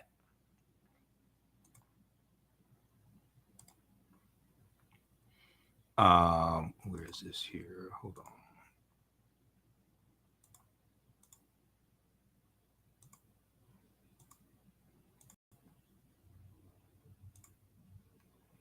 Okay. The red wave that wasn't. 5 takeaways from a disappointing night for the GOP. And all these people are blaming Donald Trump. Now, Donald Trump is blaming everybody except himself. He needs to listen to that song by Michael Jackson, I'm Starting with the Man in the Mirror. He needs to listen to that song. He's blaming everybody else. He's even blaming Melania Trump. So the red wave that wasn't. 5 takeaways from a disappointing night for the GOP. Donald Trump's favorite candidates prove a drag to Republicans, running well behind others in the party. So this is from November 9th, 2022. There was no red wave. Republicans, though still poised to take the House, underperformed, while Democrats breathed a huge sigh of relief. Okay, it was a good night for President Joe Biden and the miserable one for Donald Trump. 5 key takeaways. Trump is damaged goods. Now he's supposed to announce possibly the day that he's running for re-election. He's desperate. He has all these investigation in New York, one in Georgia. Merrick Garland is still investigating, dealing with the over 200 documents, classified documents that Trump had at Mar-a-Lago. There'll probably be criminal prosecution behind that. So he's in deep trouble. Trump is still the dominant figure in the Republican Party, and he'll be the favorite to win the GOP nomination for president if, as expected, he runs again. But he's much weaker this time, and I wouldn't be so sure he's going to win the nomination. I wouldn't be so sure he's going to win the nomination. Just like the pollster said it's going to be a red wave, I wouldn't be so sure. Okay, and I think in whoever runs against him, I think it's going to be a bloodbath also. Biden has a calendar problem, number 2, with Tuesday looking a lot better for Tuesday, November 8th, looking a lot better for Democrats than expected. It's possible we'll see some rallying around Biden. Presidents who suffered much more punishing midterms went on to win second terms. So give Biden his due, but it's hard to argue that Democrats overperformed Tuesday because of Biden rather than in spite of him. His approval rating hovering around 40% is dismal and has been all year. He'll turn 80 this month. And earlier this year, a majority of Democrats polled said they prefer someone else to be the party's nominee. Okay, that's stupid. I think a lot of people are going to change that. He has had the most successful presidency with a 50-50 Senate, and his party defied 86 years of history and maintains the Senate and only has a minimal loss in the House of Representatives. So I think people are going to rethink a lot of that nonsense. Okay. Let's see. Extremism is a Democratic issue too. Okay. All year.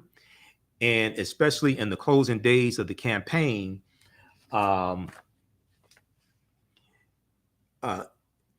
Democrats cast themselves as a mainstream alternative to the excesses of the GOP.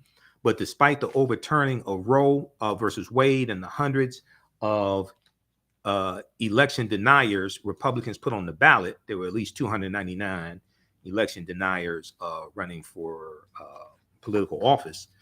Voters on Tuesday did not appear to see it that way.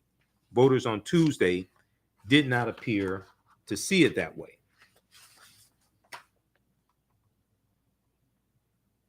In preliminary exit polls, about equal portions of voters said Democrats and Republicans were too extreme. The exit polls mirrored a poll released just before the election by the center-left group Third Way. It found voters viewed Republicans and Democrats as similarly far from the center,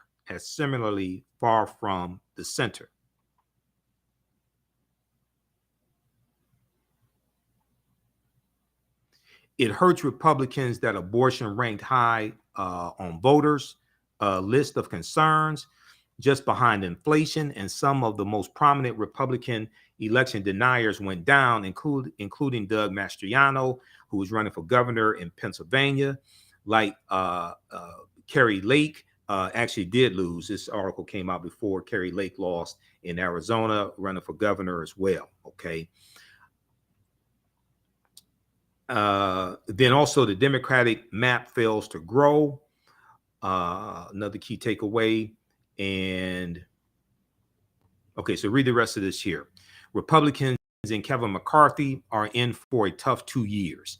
The math is still on the side of Republicans taking the House, and the political problem confronting a party anytime it gains power is that it will be expected to govern. Okay, Republicans are not going to be able to govern with this very slim majority, but it's going to be even more complicated for Republicans than usual in 2023 next year. For one thing, hardliners in the GOP conference will now be part of a majority. No longer will the Marjorie Taylor Greenes or Matt Gaetzes of the GOP be tweeting in the wind. For Kevin McCarthy, the likely future speaker, but is not the Freedom Caucus, the House Freedom Caucus, which used to be the Tea Party, they're going to really challenge him on this. So it's not clear if he's going to be able to get the 218 votes to be Speaker of the House. We'll see. So will his party's underwhelming performance on Tuesday, he set expectations much higher. Okay. All right. So read the rest of this here. The red wave that wasn't. 5 takeaways from a disappointing night for the GOP. This is from Politico.com.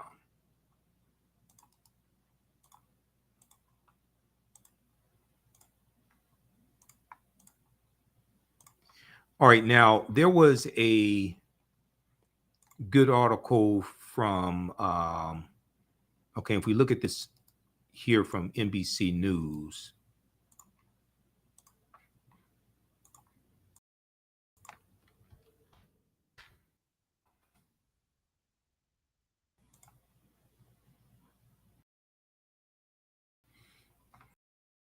This has some updates here from NBC News.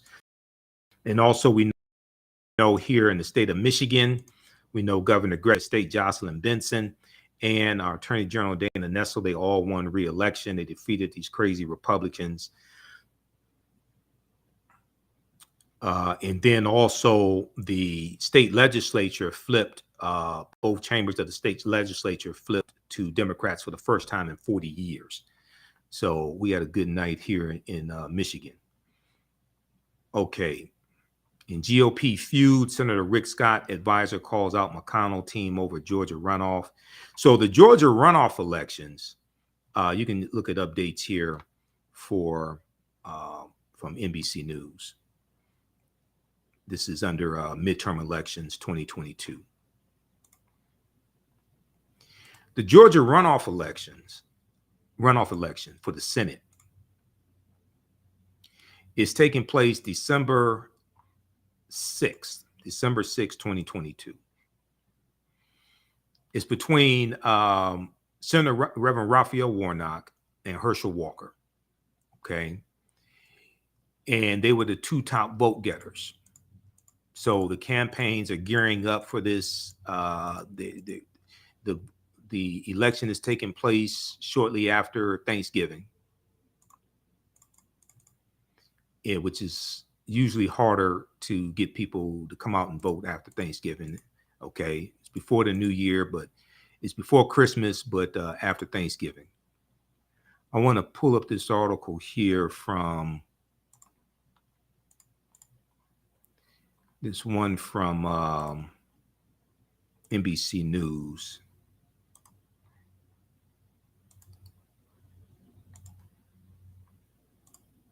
Hold on just a second here.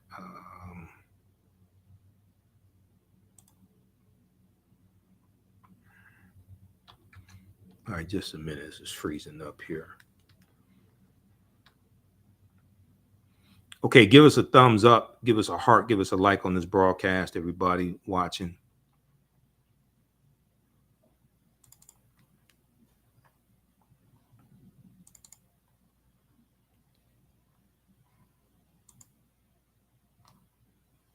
Okay, I need the article on Herschel Walker.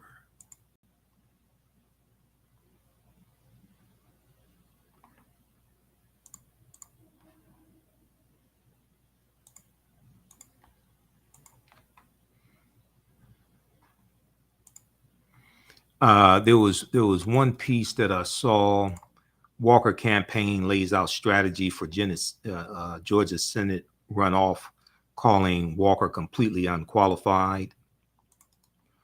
He's absolutely correct. Herschel Walker is completely unqualified.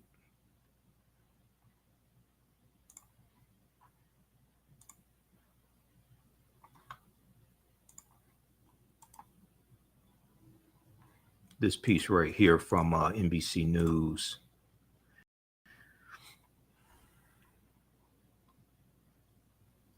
A Warnock campaign lays out strategy for Georgia Senate runoff, calling Walker completely unqualified.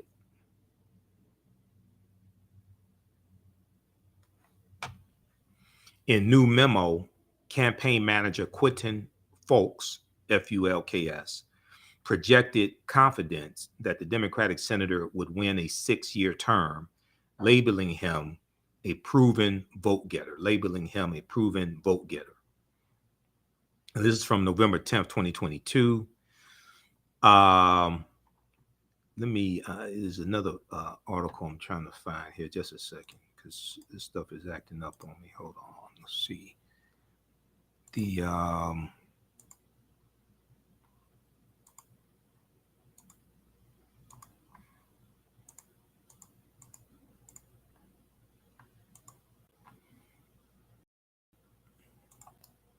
Okay, this one here, this talks about the runoff election. This is the main one that I wanted that deals with the runoff election.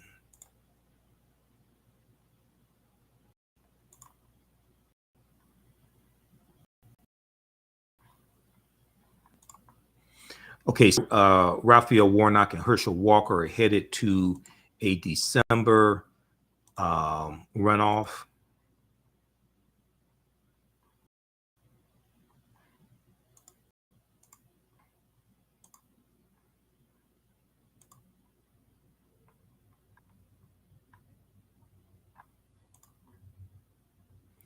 Senator Reverend Raphael Warnock and Herschel Walker are headed to a December runoff in the Georgia Senate race. Okay. The contest pitted Senator Warnock, who was elected a 2020 special election, against Herschel Walker, a former football star who was encouraged by former President Donald Trump to run. So a lot of people are upset with Donald Trump because he picked a lot of these candidates who are unelectable. And this is something Mitch McConnell alluded to as well 2 or 3 months before, probably about 3 months before the election, like this past summer. The reason why you had a lot of these crazy Republican candidates is largely because of Donald Trump. And he picked them.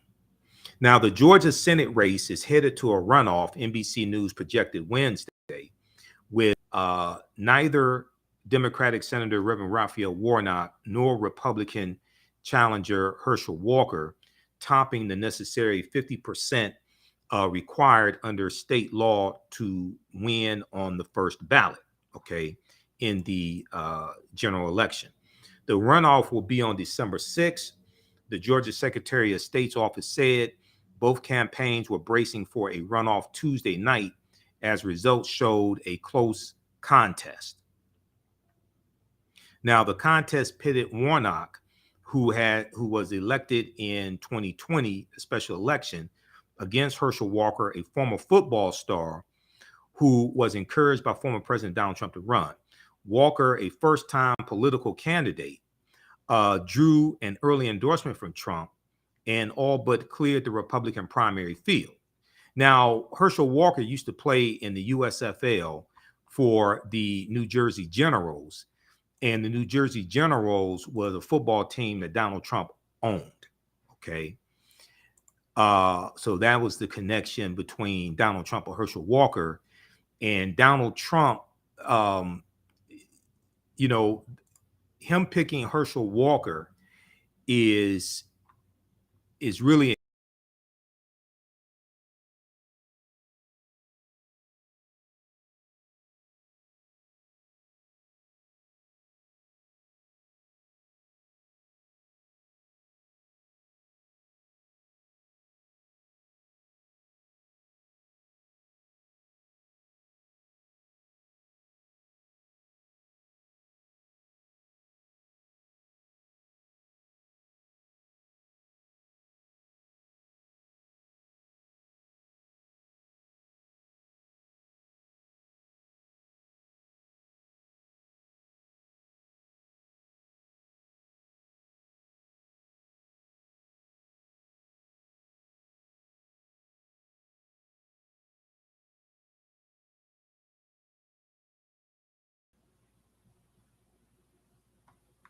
all right. All right. So we're back. Okay. We're back. We lost connection there. Okay. So Herschel Walker got the nomination because of Donald Trump. And Herschel Walker used to play for the New Jersey Generals in the USFL. USFL was the United States Football League. They were like the competitors to the NFL. They only lasted a few seasons. So Donald Trump used to own the New Jersey Generals, and that was a team that Herschel Walker played for. So that was the connection there. And Trump picks Herschel Walker to run against Senator Raphael Warnock because they want to pit they want to pit one black guy against another black guy. And to Donald Trump, it doesn't matter who the black candidate is, okay, or how dumb they are. This gives a lot of white people in Georgia the excuse to say, hey, I'm not racist. I voted for the black guy, okay? But Herschel Walker is totally unqualified to be a U.S. senator. He doesn't understand politics. And he's going to do the bidding of the white nationalist party, the GOP. So he's going to support policies, generally speaking, that are not beneficial for African Americans. So this is why Reverend Warnock definitely has to win this race. Okay, so check out that article from NBC News also.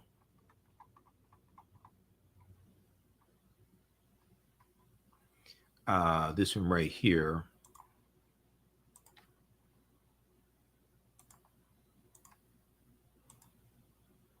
Senator Raphael Warnock and Herschel Walker are headed to a December runoff in the Georgia Senate race. This is from November 9th, 2022, NBC News.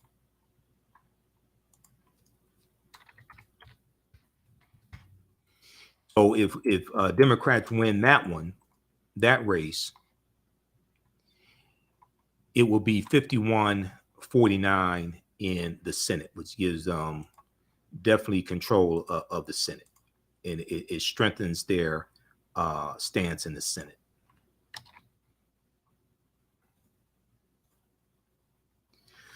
Okay, you all can support the African History Network, $ the AHN Show through Cash App, $ the AHN Show through Cash App, also through PayPal, paypal.me / the AHN Show. This helps us keep doing the research and stay on the air, keep broadcasting, pay some of the bills, etc. We definitely need your support, because when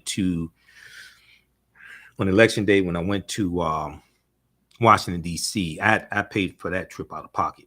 Okay, so that trip, that was, all things considered, that was about $700. Airfare, hotel, all that stuff, that was about $700. We have the information on the homepage of our website, TheAHNHistoryNetwork.com.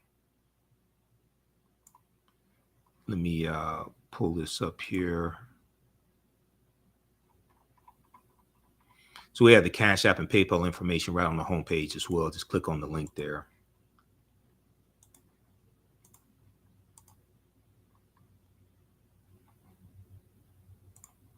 Okay, now this is our official Cash App account, $ the AHN Show is our tag, $ the AHN Show. When you go to it, it says Michael, okay, and it usually shows my picture there.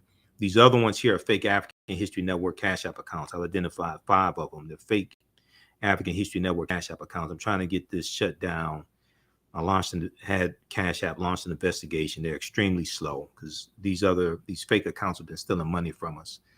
Here's our tag. You can click right there on the link, and it takes you right here. So you have the barcode right there also. Okay. And then we have the link for PayPal as well. And then my DVD lectures are there on the homepage, as well as the information for our online classes. When you scroll down, it has the info for the lectures, and you can watch this YouTube video right here. This is the interview I did with Professor James Small, dealing with the film The Woman King and the Real History of the West African Kingdom of Dahomey. It's on our website. It's on our YouTube channel, but we have the video here on our website also. If you scroll down past the information for the online classes, it has my DVD lectures, some of my lectures, and this one right here is on the film Black Panther. So that's $10. That's the almost 3-hour lecture on the film Black Panther. So we have that shipping out this week. I'll post a link here on the thread of the broadcast also.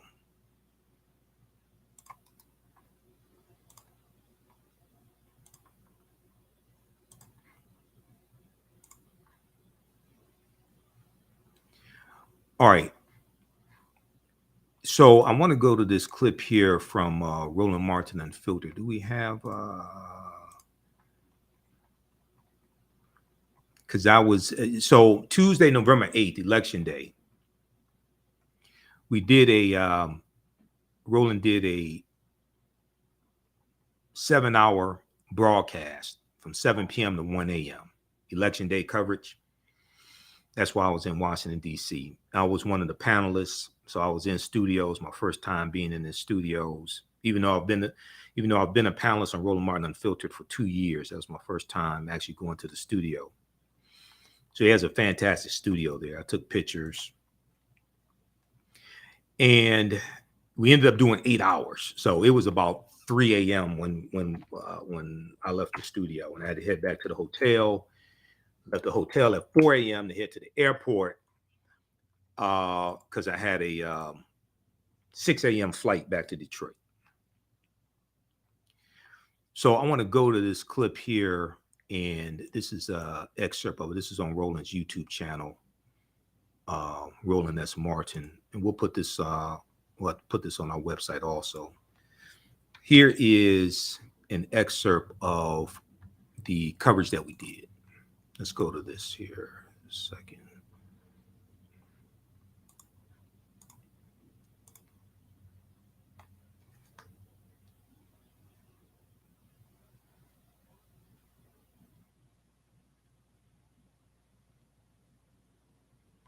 Okay, let's go to this clip.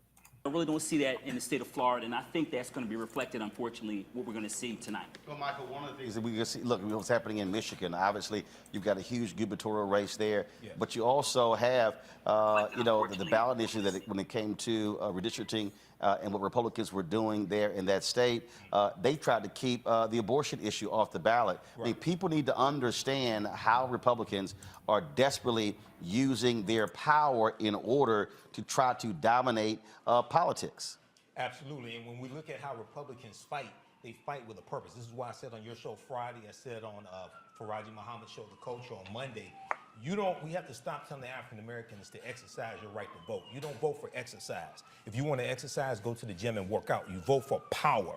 Republicans utilize what they have to wield power, to maintain power. We have to understand that as well. We see the what's going on with in Michigan, and what happened was Jocelyn Benson, the Secretary of State Jocelyn Benson, she put out a 54-page report refuting all of the big lie claims that Republicans made in Michigan. Republicans control the state legislature in Michigan. We have Governor Gretchen Whitmer, a Democrat.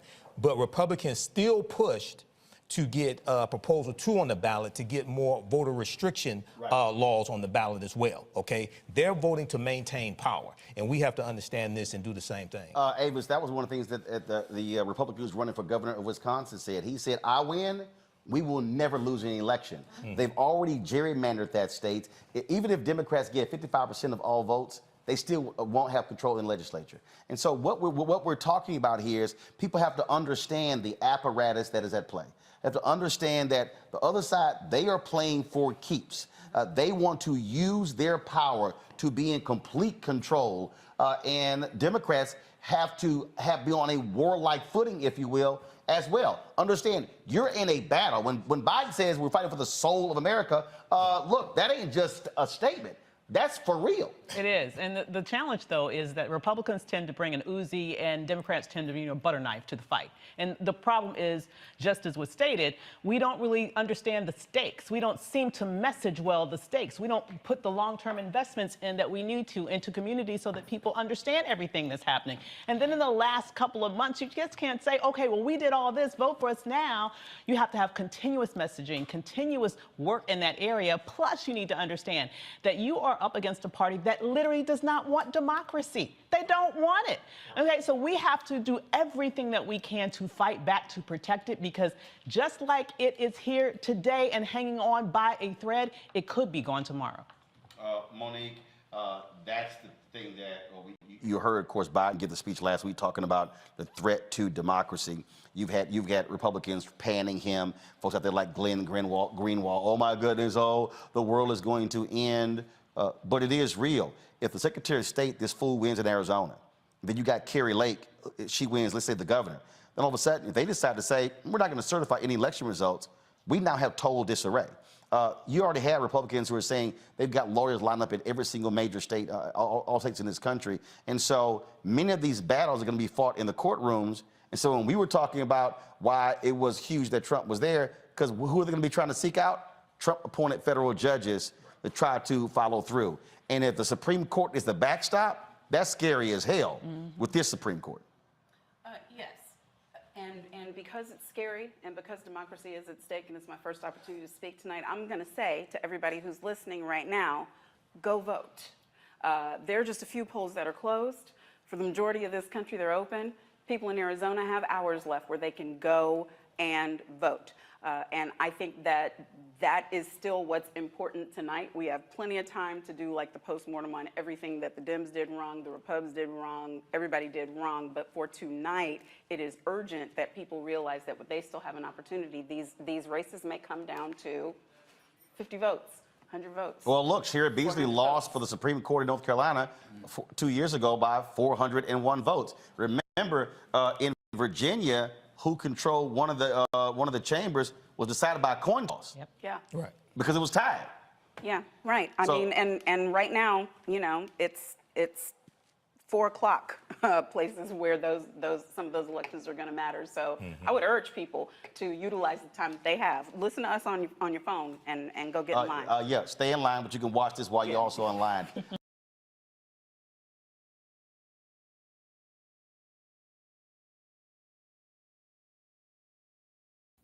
Okay, so that was a little bit of our marathon 8-hour broadcast.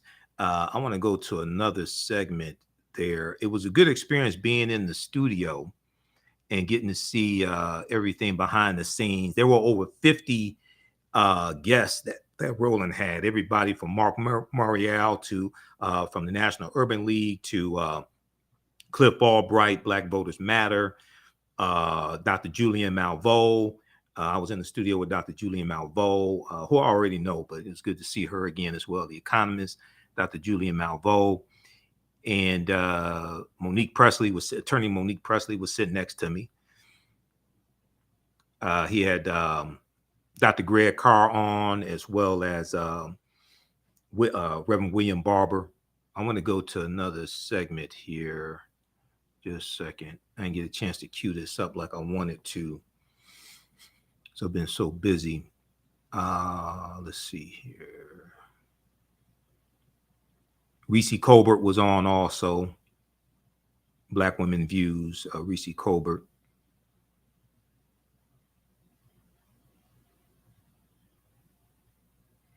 We'll share some more segments on this coming Sunday.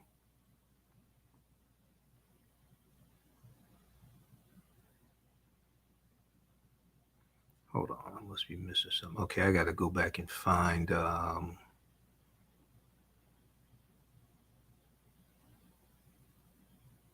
was trying to find another segment that I'm in, but it takes time to go through. This is an 8-hour broadcast.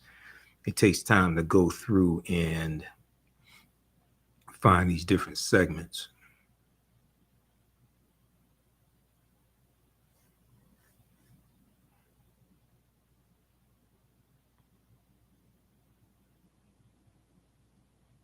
All right. I have to look for this later. Hold on. Let's see here. Here's one.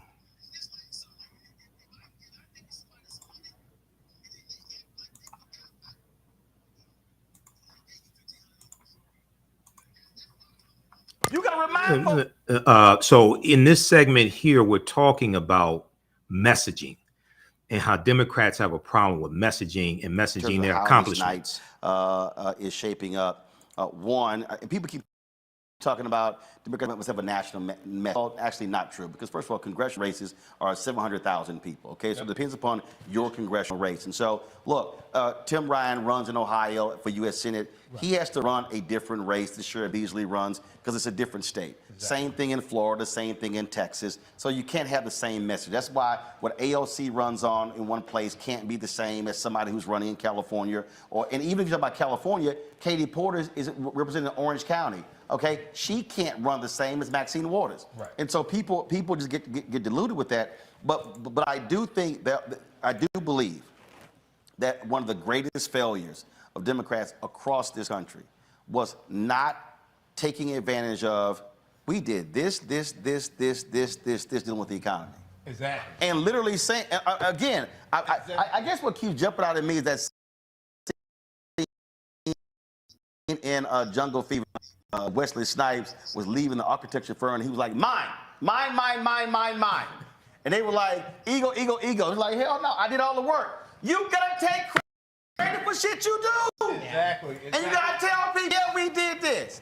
You know, you got that $1,500 check. See, you gotta be real black. You gotta be real black. Yep. It's like, so like if I gave somebody some money, right, and then they act like they forgot, who the hell gave you $1,500? Right. Exactly. That's where I come from. You got to remind folk what you did. Exactly. And, you know, I talked about the American Rescue Plan a number of times. The reason why Democrats really had to drive home the point of how the $1.9 trillion American Rescue economy and Republicans in the House and the Senate voted the bill is because the bill was passed and signed into law in March 2020. So that is 2 months basically into the Biden-Harris administration. So people don't make a distinction between that COVID bill and the two previous COVID bills under Trump. You have to explain to people. And what was in it? And what was in it over and over again. $46.5 billion for renters assistance and landowners, property owners. Hold up. And this, what? Okay, something wrong with your mic. So come fix it then. Y'all come out, your mic fell. Your mic fell. Okay. Well, find your mic, Michael. It's on the floor. What's I was busy talking. I didn't realize my mic fell off. Okay, my lavalier mic. I didn't realize my mic fell off. Okay, but yeah, Democrats have to claim their victories, and they have to explain to people their victories. Now, you've heard me talk about this document here. That's at whitehouse.gov. The Biden-Harris administration advances equity in, let's pull this up here. The Biden-Harris administration advances equity and opportunity for Black Americans and communities across the country. So they just updated this again, November 6, 2022. It was last updated June 19th. It's last updated June 19th, 2022. Then they updated it right before the election. Okay. This is a powerful document. Now, the problem is a lot of people don't know it exists. Okay, I'm the only person I know who is talking about this document. And it takes you through step by step. And it shows you how the policies of the Biden-Harris administration are helping African Americans. And it takes you through category by category, step by step. And it breaks this down. So read this one here. We'll post a link. I talked about this when I was on Faraji Muhammad show yesterday, Monday, November 14th. Faraji Muhammad show on the Black Star Media Network. It's Roland Martin's network. And we were talking about midterms. We also talked about the film Black Panther. So check that out at Roland S. Martin on YouTube, on Facebook, and download the Black Star Media app as well.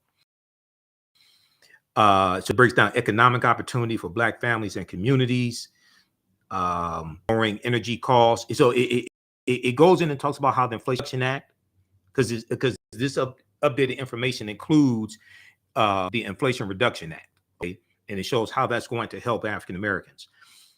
No Republicans in the House or the Senate voted for the $1.9 trillion voted for the Inflation Reduction Act. No Republicans in the House or the Senate voted for this bill, even though they're yelling and screaming about inflation. Okay, President Biden has led the most equitable economic recovery on record, creating nearly 10 million jobs since coming into office and helping create new economic opportunities for African Americans, including Black-owned businesses, and made long overdue investments in Black communities. The Biden-Harris administration's vital policies and programs include lowering energy costs and creating economic opportunities through the Inflation Reduction Act. They go through and break that down. I'm just going to highlight a few things here because I got to move on to the next topic. Making home efficiency upgrades more affordable. Households can save up to 30% with tax credits for efficient heating and cooling. That will save them hundreds of dollars on utility bills. So they go through and explain that a lot as well. Creating economic opportunities and good paying jobs. The Inflation Reduction Act spurs solar project development in environmental justice communities by providing a 20% bonus credit for solar projects on federally subsidized affordable housing projects and a 10% bonus credit for solar projects in low-income communities. Okay, so read the rest of that. Providing relief to farmers. The Inflation Reduction Act includes $5.3 billion that will provide relief for tens of thousands of farmers, including African American, Latino, and Native American farmers. Of that money, $3.1 billion will help distressed borrowers pay off their farm debts without ultimately taking the land or making the farmer ineligible for future assistance. Now, nobody talks about this. How many people have you heard talk about this that's in the Inflation Reduction Act and how it will help African American farmers? Who have you heard talk about this? Who have you heard explain this? An additional 2.2 billion will go to farmers who have suffered discrimination by the U.S. Department of Agriculture farm programs, and that's a lot of African Americans, because we've lost African American farmers have lost something like 12 million acres of land over the last 100 years. Making critical investments in Black families and communities in the American Rescue Plan. So they go through, break that down, historic expansion of the child tax credit. We need to get the child tax credit back. It probably won't pass with Republicans in control of the House, but the 2024 election, you can, if Democrats take back control of the House and keep the Senate, you can get that passed and expand the margin in the Senate to get like 52, 53 Senate seats, so you can do a carve out to the filibuster. I don't think Republicans in control of the House, I don't think they're going to vote for this, but we'll see. Supporting child care providers and reducing child care costs for Black families. Black families are nearly 2 times more likely than white parents to have to quit, turn down, or make major change in their job due to child care disruptions.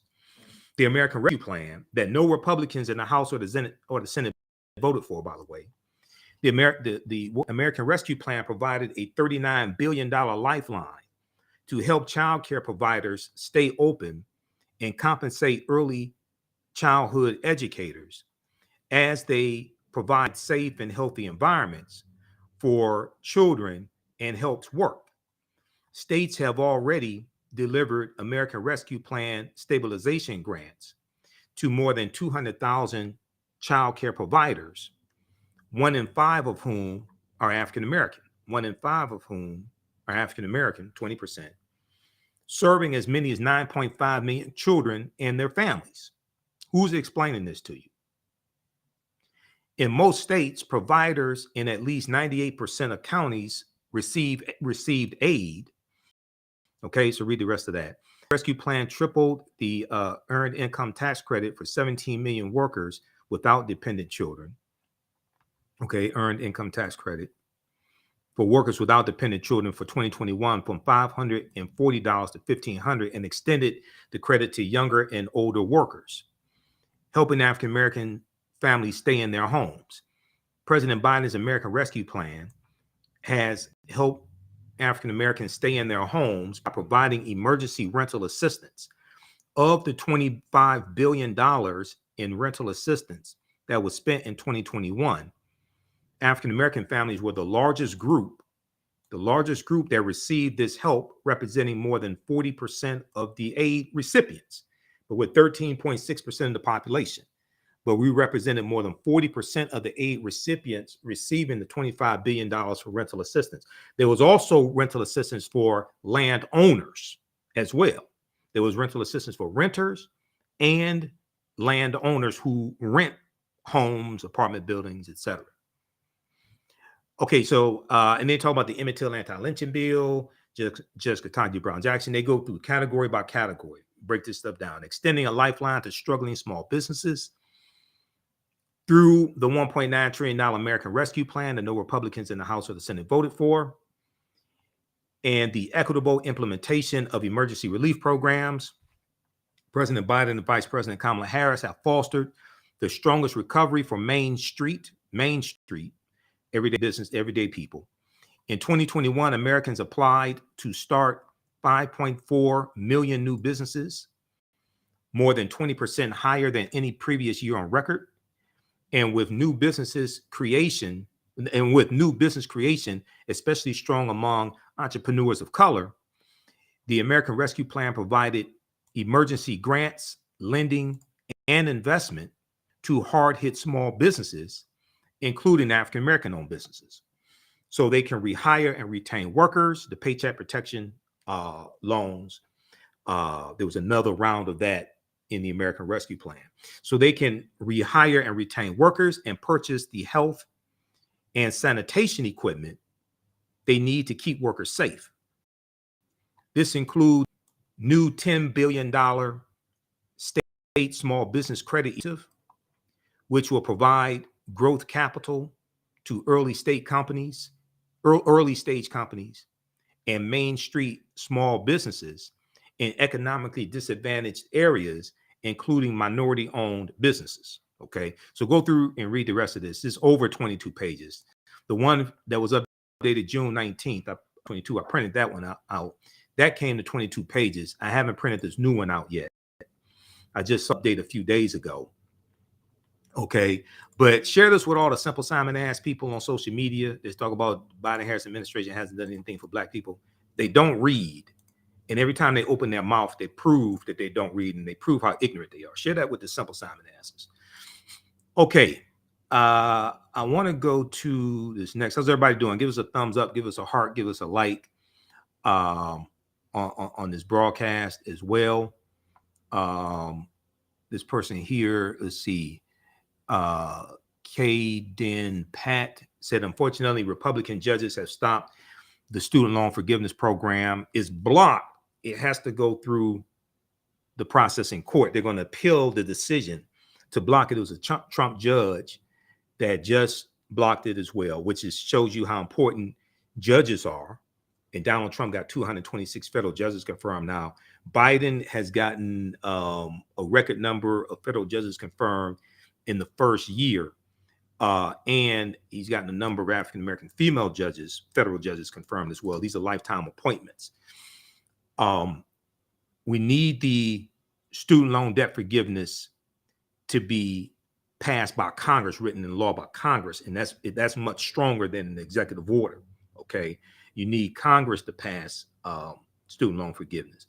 Republicans, I doubt if any Republicans vote for that, which is why it was so important for Democrats to maintain control of the House. We'll see what happens, but at least they maintain control of the Senate. The fight continues. It was predicted to be a lot worse. The results, and thanks for your comment, Kate and Pat. You all can post your comments here. Kate and Pat also said Democrats have to toot their own horn, which is correct. You have to claim your victories. Okay. It's not bragging when you can back it up. It ain't okay. So sometimes when some of us grow up, some of us are taught to be humble. Some of us are taught don't brag, things like that. Okay. When you are in politics, you have to constantly explain to people what you have accomplished, how your policies are benefiting the people who voted for you, as well as the people who don't vote for you. Because what's important to understand is that in, say, a House district, right, that person that wins that House seat is the member of the House of Representatives for their entire district, approximately 710,000 people. They don't just serve, they're not just a House member for the people who voted for them.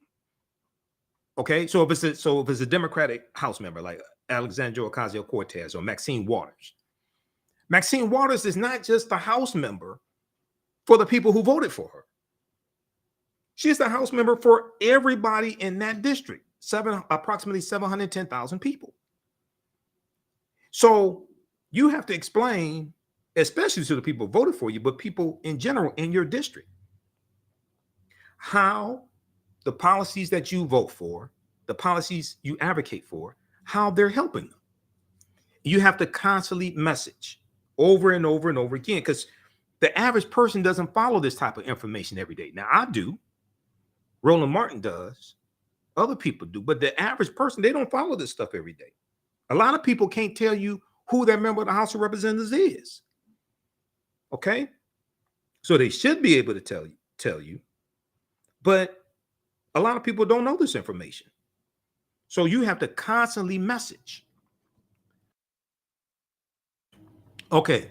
Let me see. Okay, where are we here in this extended broadcast? Just a second. Okay, so we talked about Black Panther, Wakanda Forever. We talked some about the midterm elections, and on my Sunday show, this coming Sunday, we'll talk more about midterm elections as well. Democrats maintain control of the Senate, which is huge. We talked about Senator Raphael Warnock and Herschel Walker, okay, and their Senate runoff race.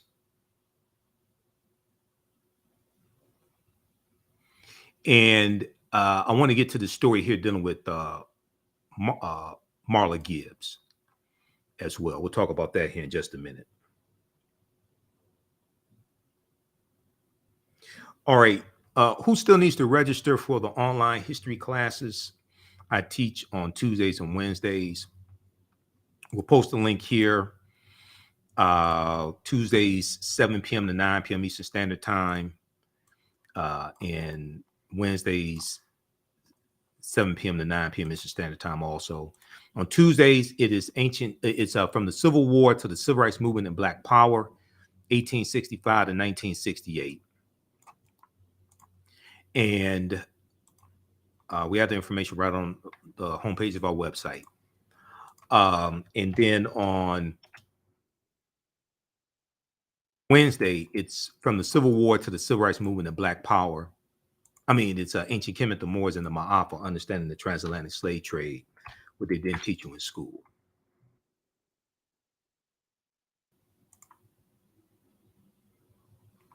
So the class is on sale, $60, regularly $130. It's a big discount. These classes are going to be at least 10 weeks.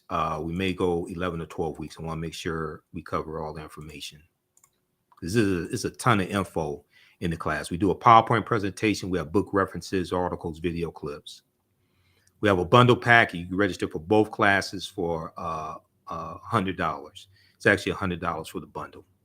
Okay, I have to update the website. It's actually $100 for the bundle because I changed it. I dropped the cost of the bundle. And here is, so our Tuesday class from the Civil War to the Civil Rights Movement and Black Power, because today we're going to deal with the Jim Crow era. We've already dealt with the Civil War and Reconstruction. So this is one of the binders that I teach from. And we show you the articles on the screen. We have book references, video clips.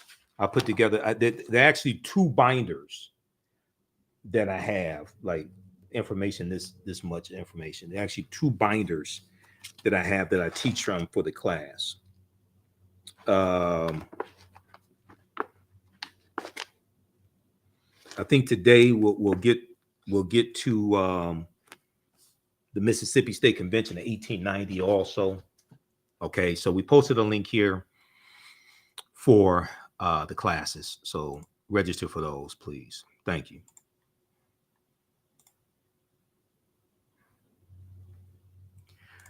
I want to get to this last story, then I have to get out of here because I have to get ready to teach a class today and tomorrow.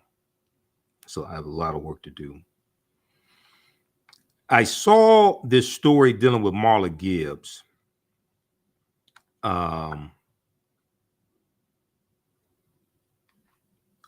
Who played Florence Johnston on The Jeffersons, okay? And she was Mary Jenkins on 227. I saw this article from AtlantaBlackStar.com, and I posted it on our Facebook fan page, The African History Network, when this article came in. And this article came out November 3rd, so it was before the midterm elections when I posted it. It got thousands of likes on our Facebook fan page, The African History Network. I also posted it in the World Facebook group that I'm in. I posted it there as well, okay? Because I'm a big fan. People that know me, they know I'm a big fan of the show A Different World. That show is such a powerful show. And it came on when I was in high school, and then in college. So, I mean, that show changed a lot of our lives and inspired many of us to want to go to college or do better in college. You know, that show was just transformational. But Marla Gibbs, who played the maid Florence Johnston, the Jeffersons' maid, for 10 seasons on the CBS show The Jeffersons. She was interviewed by Sherry Shepherd, okay, on Sherry Shepherd's new talk show, daytime talk show. And Marla Gibbs revealed that the producers of the show 227, which aired on NBC, wanted her to be a single mother raising a daughter. They did not want her to be married. And Marla Gibbs said that she said she told them, I will not do the show man. I will not do the show without a man. And she explained how she had to fight to portray a married African-American family. And she fought to have an African-American husband on that show. And I like the show 227. I watched the reruns on Hulu. It was a really good show. I think it was better before Jackie Harry left.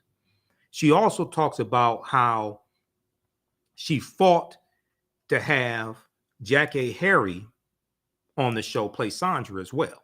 Okay, so this is a fascinating story here. The legendary Marla Gibbs, who I think is underrated. She's 9 years old. She just got her star on the Hollywood Walk of Fame. I think Marla Gibbs is still underrated. Okay, but the legendary Marla Gibbs appeared on the Sherry Shepherd show, where she received praise for her beauty and groundbreaking career in entertainment. Now, the actress, best known for playing housekeeper Florence Johnston, now they misspelled her name, her character's name is not Florence Johnson, it's Johnston with a T. Okay, but we forgive AtlantaBlackStar.com. They do some good reporting. The actress best known for playing housekeeper Florence Johnston on the beloved sitcom The Jeffersons also played Mary Jenkins on 227. She was recently cast in season 19 of Grey's Anatomy. Grey's Anatomy is still on the air. And the Snoop Dogg produced film Bromates. The Snoop Dogg produced film Bromates. Now, Sherry Shepherd was present when Marla Gibbs received her star on the Hollywood Walk of Fame in July 2021. And Marla Gibbs said, "Oh, it was so fabulous." Gibbs said of her big day, "I never expected it. That was all Regina's idea," referring to Regina King, okay, who played her daughter Brenda Jenkins on the show 227. Here's a picture of Marla Gibbs here, 91 years old. Now, Marla Gibbs was also on the episode of, at least one episode of the TV show A Different World. She played the principal at the school that Whitley was a substitute teacher at. If you remember in season 6, she played the principal of the inner city school, okay? They also had an episode in season 6 with Billy D. Williams on as well, okay? And we know that Billy D. Williams had a cameo on The Jeffersons, and Florence Johnston was Billy D. Williams' biggest fan, right? Okay, so Sherry Shepherd clarified that fellow star Regina King was responsible for getting everyone on board with getting Marla Gibbs a Hollywood star. She said, quote, "They turned us down the first year," said Marla Gibbs, who feels much younger than she is. She said, "I think somebody got that wrong. I'm 30. I'm 30 years old," said the woman who jokingly turns that age every year. She turns 30 every year. It sounds like Jack Benny turned 39 every year. So Sherry Shepherd reminded the audience that Marla Gibbs brought the idea of the show 227 to Jefferson's creator, Norman Lear. It was Marla Gibbs who brought the idea of the show 227 to Jefferson's creator, Norman Lear. And Norman Lear was the developer of the TV show Good Times, which was created by Eric Monty and Mike Evans, or Michael Evans. And Michael Evans was the first Lionel on the Jeffersons. And Eric Monty and Michael Evans were writing partners. And when you watch the Good Times at the end of Good Times, when they show the credits, every episode it says created by Eric Monty and Mike Evans. And the character of Michael Evans, the youngest son, is named after Mike Evans, co-creator of Good Times, who was the first Lionel on the Jeffersons. Now, Marla Gibbs then revealed that the show 227 was initially a play that ran for 6 months, and she starred in the play as Mary Jenkins. It was seen by Brandon Tartikoff, who was the president of NBC from 1981 to 1991. I remember when Brandon Tartikoff was the president of NBC. And when The Cosby Show came out in 1984, NBC moved from last place to first place. They had The Cosby Show, then they had Family Ties, they had Cheers, they had Golden Girls, 227, Miami Vice, but The Cosby Show, that show was so phenomenal. It took NBC from last place to first place. You just had 3 networks then, okay? NBC, ABC, CBS. Marla Gibbs said, so when Norman Lear finally came to see it, which I had invited him, but then he heard about it, he said, I hear you have a good play. I said, yeah. He said, well, I want to see it. I said, well, you better come tomorrow because we're closing. Okay. Now, I don't know if she ended the sentence by saying child, okay, because we're closing child. Because on the TV show 227, oh my God, I haven't heard so many honeys and childs since, probably maybe when I was in Mississippi when I was 6 years old or something like that. I don't know, but that show has like a down home Southern feel to it with Helen Martin playing Pearl Shea, the veteran actress Helen Martin, who was Weeping Wanda on Good Times. And you have Elena Reed Hall, who was Susan on Sesame Street, who was Gordon's younger sister, Susan on Sesame Street, Elena Reed Hall. Now, due to their first and legendary series, Norman Lear offered, the Jeffersons, Norman Lear offered to also produce 227 with Marla Gibbs. So Marla Gibbs said, so I said, okay, that's home. I'm already doing the Jeffersons. But check this out. Now, this is the same thing that Norman Lear and the white people who controlled Good Times did to Esther Rolle. I'm gonna give you some background history on this.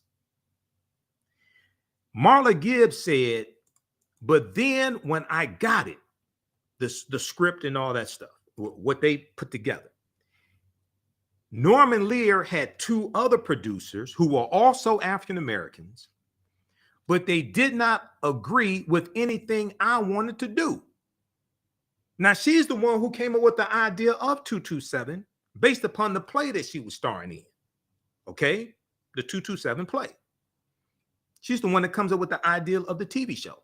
She said, Marla Gibbs said, when they wanted her character, Mary Jenkins, to portray a single woman, to which Marla Gibbs replied, I will not do the show without a man. I will not do the show without a man. Now, in the play 227, she had a husband in the play. For those who watched 227, Marla Gibbs' character was married to Lester Jenkins, portrayed by Hal Williams, African-American actor Hal Williams, who also played Lester Jenkins in the play. So you go from a play to a TV show. She has a black husband in the play, but Norman Lear, you want her to be a single mother raising a black child. You want to cut the black man out like you did John Amos when you fired John Amos at the end of season 3 of Good Times because you didn't like the portrayal of a strong black father. You wanted a buck dancing Negro like JJ. You didn't like the portrayal of a strong black father, Norman Lear.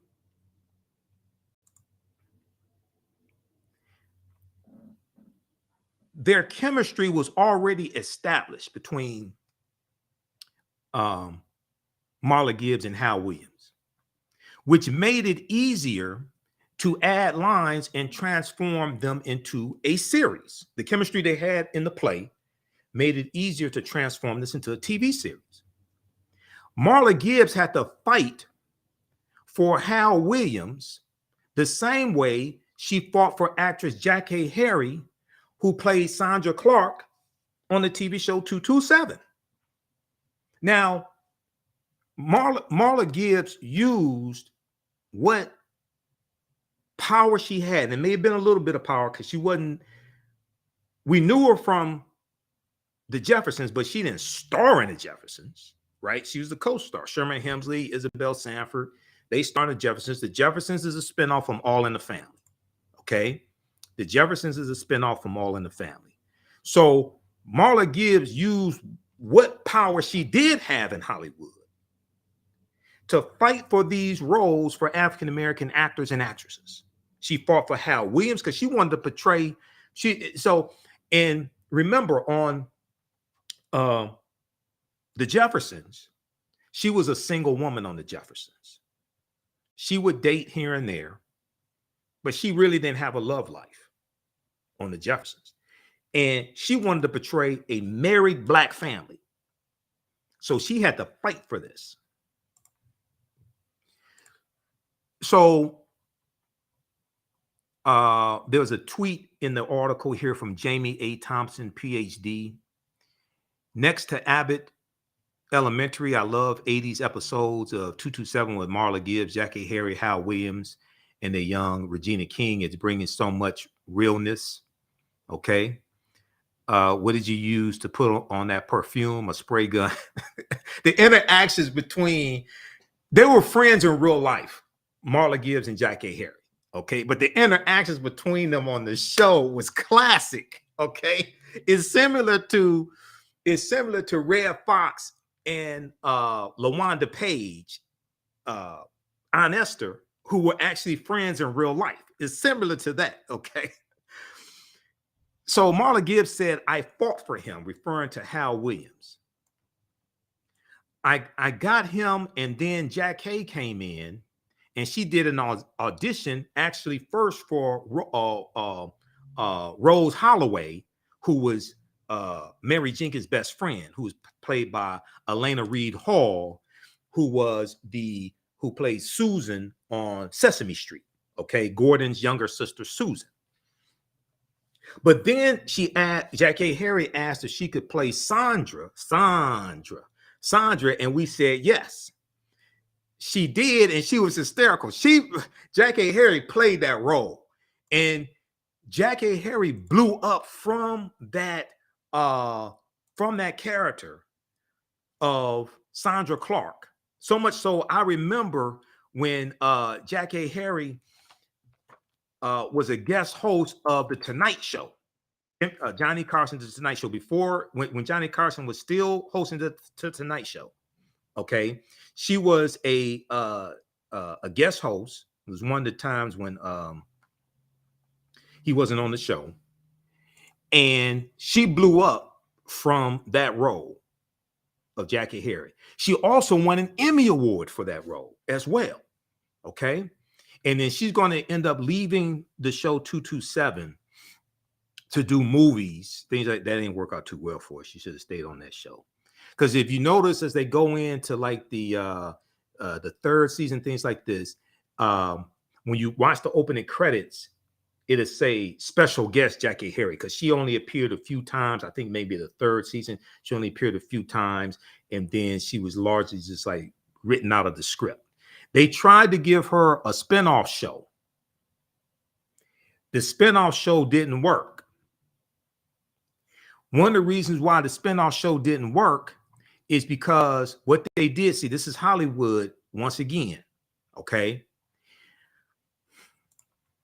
The TV show 227 had character, and it focused on a working class African-American neighborhood where you had a black father, you had a married mother. Now, Rose Holloway, if I remember correctly, Rose had a daughter. If I remember correctly, her husband had passed away. But you still have a reference to marriage. Pearl Shea, played by Helen Martin. Pearl Shea had been married 3 times, okay? And she's raising her grandson, Calvin, okay? Calvin Dobbs. But you still have a reference to marriage, and you have this community. When Jackie Harry gets her, they did a pilot episode for the spinoff, which they show as one of the episodes of 227. She goes to New York, and the guy she's supposed to work for, it ends up that job falls through. She's desperate for money. She goes and gets a job working at a health spa,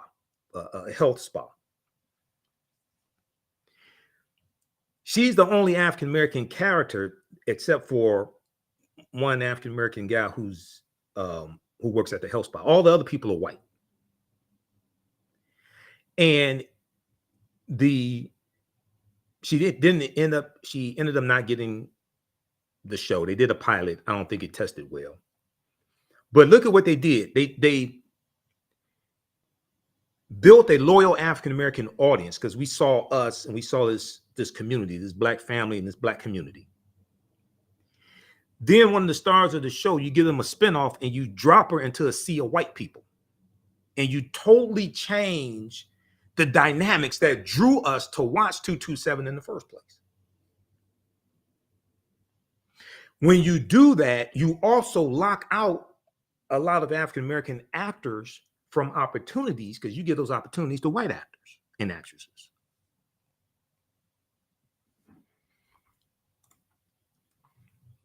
So this is the game that they played.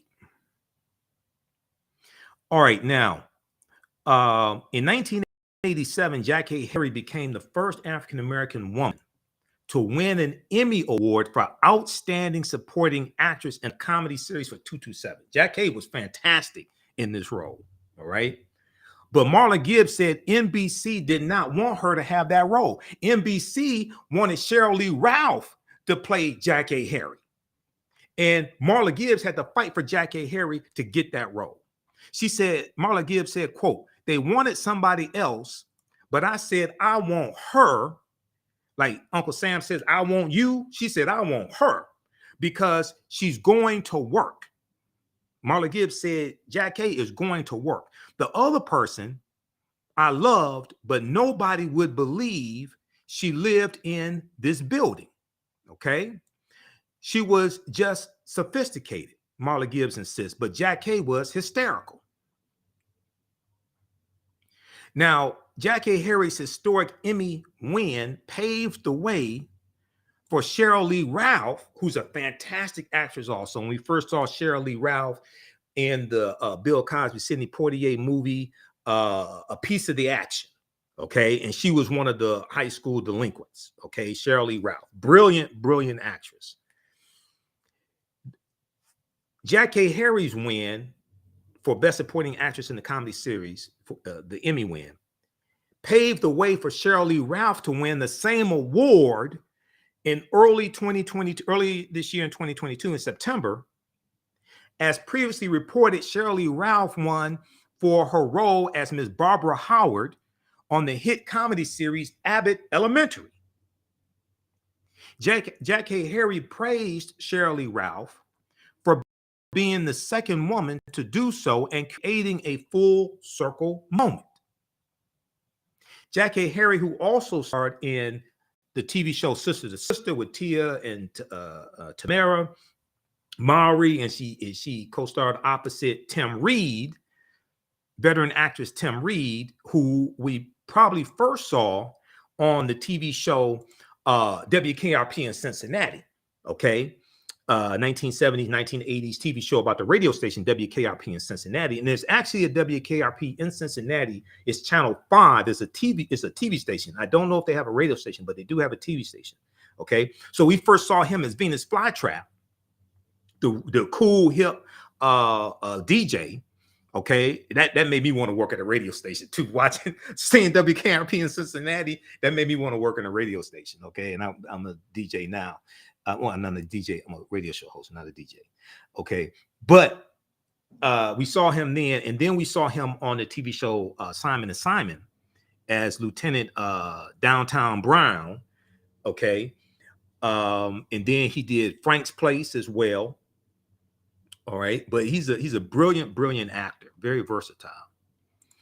So he goes from playing a cool guy like Venus Flytrap to playing somebody that's kind of nerdy and conservative, Ray. I think his name was Ray on 227, one of the parents of one of the twins. So winning my Emmy was a career highlight, but it was also a lonely experience, said Jackie Harry. She tweeted this along with a photo of herself with the Emmy she won.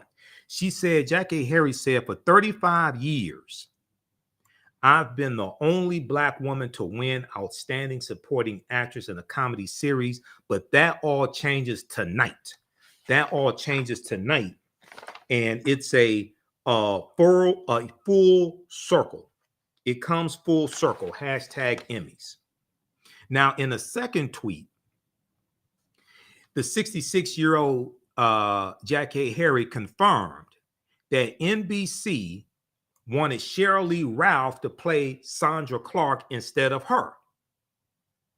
She said, quote, the network originally wanted at the Sheryl Lee Ralph, her Twitter handle, at the Sheryl Lee Ralph to play Sandra on 227, but I got the part and won the Emmy. I got the part and won an Emmy for it.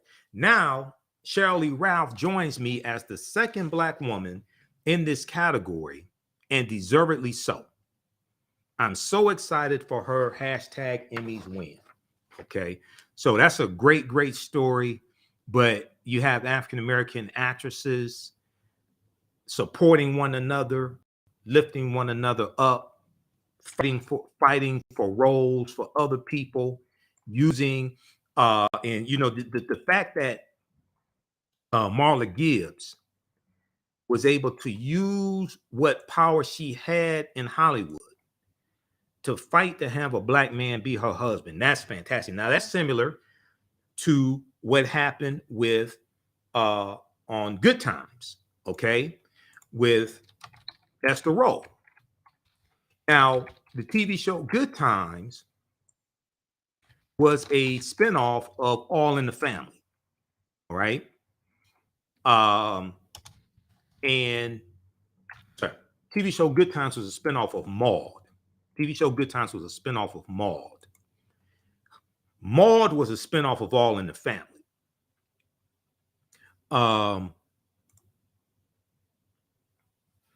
Maude was Edith Bunker's cousin, okay? And Maude was played by B. Arthur. And I like watching a lot of those old shows today because you get to see what was going on back then politically and in the culture. One thing that I think is really important to note, and I'm all for women equal rights. I don't want you to misunderstand that, right? I'm all for women having equal rights, especially African-American women. But on the show Maude, Maude is a feminist, and she's on her fourth husband. the husband that you see her married to, that's her fourth husband. Okay.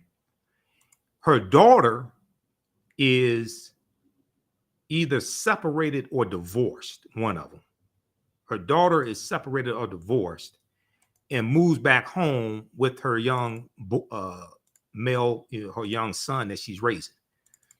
So now this is at a time like early 1970s. This is at a time when you had the women's liberation movement. I'm all for women having equal rights, equal pay, equal rights, all that stuff. I'm all for that. But it's just interesting that Maud is a feminist and she's on her fourth husband. And her daughter is either divorced or going through a divorce. And raising her son on her own, basically on her own also. So Florida Evans was Maud's maid. Okay.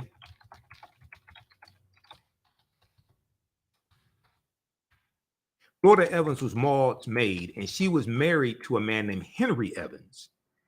Originally, it was played by a different actor, and then they brought in John Amos to play Henry Evans. So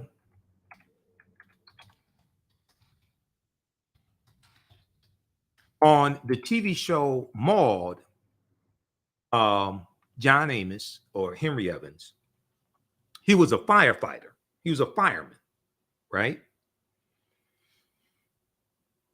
The last episode that Esther Rolle appears as Florida Evans, they write into the storyline that John Amos' character, who was on the TV show Mary Tyler Moore, he was playing Woody, the sportscaster on Mary Tyler Moore.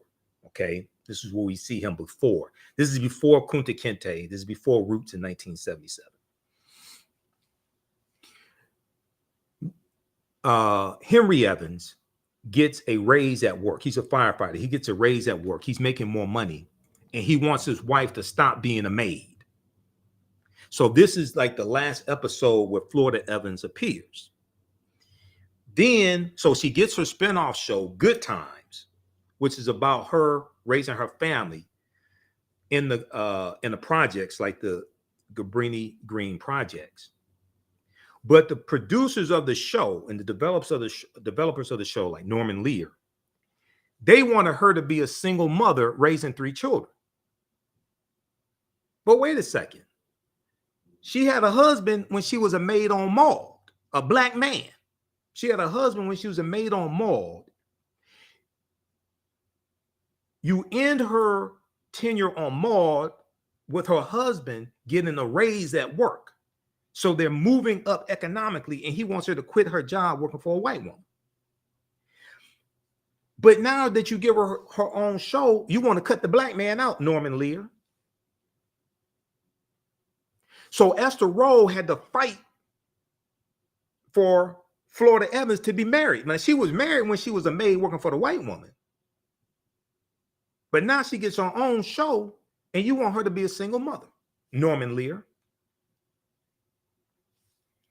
So she fights, and they capitulate and let John Amos continue the role that he played on Maud. But they changed his name to James Evans. And then when they bring in his father's name is Henry Evans, but they had to have his father abandon his family, and they get reunited. This whole screwed up stuff coming through the lens of white supremacy.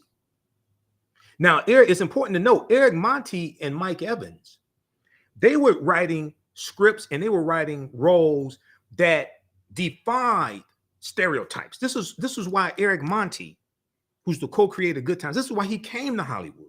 Okay. And Eric Monti also wrote the screenplay for Cooley High.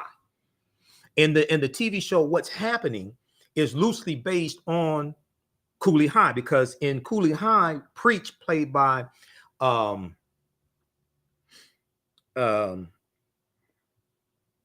Glenn Thurman, who goes on to play Colonel Bradford Taylor on A Different World.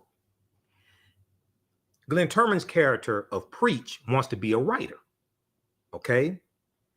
And he also wore the black rim glasses. So Roger Thomas, on What's Happening, he wants to be a writer. He also wears the black rim glasses also, like Preach and Cooley High. So they give Florida Evans a husband on Good Times, but they give him a 6th grade education. Now, I don't think you can be a 6th grade education. He was a fireman on Maud who gets a raise at work, and he's making more money, so he wants his wife to stop working for the white woman. But when they get their own show, when Florida Evans gets her own show, Esther Roll, they want her to be a single mother. She puts her foot down and says, no, I want a black man as my husband. So they said, okay, we're going to give you a black man. But we're going to give him a 6th grade education. And he's going to have 2 minimum wage jobs. And he's barely going to be able to afford to pay the subsidized rent in the projects. They give Florida Evans a 10th grade education. And I think it was the 3rd episode, Eviction Day. He has to go get the pool stick out the. They didn't even have a closet. They had a drape for what was supposed to be a closet. He has to go hustle to get the rent money so they don't get evicted. The subsidized rent money. And JJ becomes Jimmy Walker, comedian Jimmy Walker, becomes the breakout star of the show, but he's portraying a stereotypical character who's ignorant, barely literate. He is a fantastic artist, but this is something that they slip in on the cast.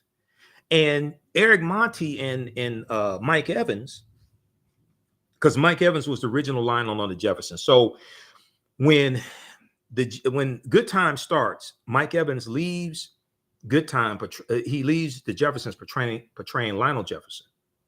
He goes to work on the set of Good Times full time as a writer and co-creator of Good Times.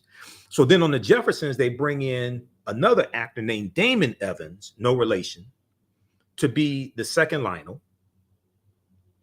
Then when Good Times ends, about 1979, Michael Evans goes back to the Jeffersons and reprises his role as Lionel Jefferson. I also didn't like how Norman Lear and the other ones, the producers of Jeffersons, had to have Lionel and Jenny get a divorce.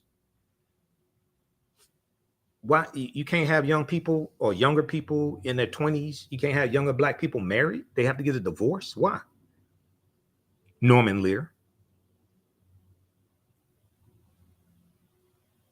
I remember Cheryl Lee Ralph left the TV show Moesha because she played Brandy's mother, her stepmother, Moesha, on the TV show Moesha. And she leaves after the powers that be of the show wrote into the script that the black father in the show cheated on his wife. And Cheryl Lee Ralph didn't like that. She said this was a good show. You had a good black family. You had a black father. Why'd you have to write infidelity into the script and ruin the show? If I've done a lecture series called The Media's Deliberate Destruction of the African-American Family. And we deal with like the history of media and TV shows, things like this. And I interviewed Bernadette Stannis twice on the African History Network show, who plays Thelma Evans. So I did a lot of research preparing for my interview with her also. And this is one of the books that was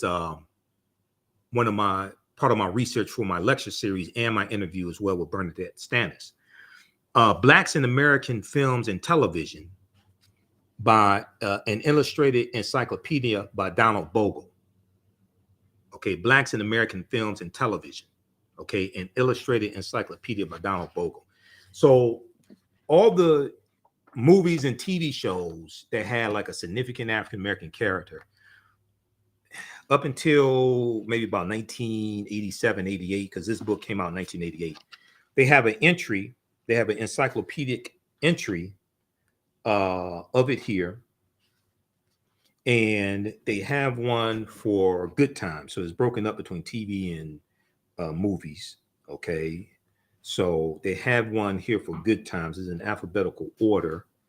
So they have one here for the Jeffersons, January 18th, 1975 to June 23rd, 1985. So they have one here for the Jeffersons. The crazy thing about the Jeffersons is that when the show was canceled, they didn't tell the cast, really. I remember, if I remember correctly, said she learned that the show was canceled after 10 seasons by reading about it in the newspaper. And even the unsung Hollywood edition of TV One that they did on the Jeffersons, they talk about that there as well. The Jeffersons was on for 10 years. CBS, the producers, they did not give them a finale show. They did not give them a wrap-up show. Basically, they did not tell the cast that the show was canceled. They read about it in the newspaper. Just total disrespect. Just total disrespect. Landmark TV show like that. But they have an entry here for Good Times. I'm just going to share an excerpt with you because we have to get out of here. How's everybody doing? Also, if you like this type of information, you can support the African History Network, $ the AHN Show through Cash App, $ the AHN Show through Cash App, also through PayPal, paypal.me/the AHN Show. And we have the information on the homepage of our website. This helps us keep doing the research, stay on the air, keep broadcasting, pay some of the bills, cover expenses when I got to travel out of town, etc., like I had to do to Washington, D.C. If you look at this entry here for Good Times, this is page 275 and 276 of Blacks in American Films and Television. So they have the entry here for Good Times. Okay. Also, Give Me a Break is on there also. Nell Carter, Give Me a Break. Unfortunately, a stereotypical role taking care of a white family. So Good Times aired February 8th, 1974 to August 1st, 1979. Aired on CBS, created by Eric Monty and Michael Evans, developed by Norman Lear. Look at this right here. Developed by Norman Lear. Okay, I don't know if you can see this.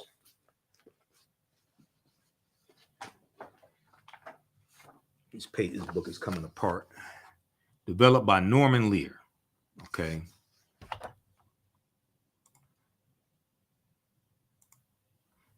I want you to see all this here.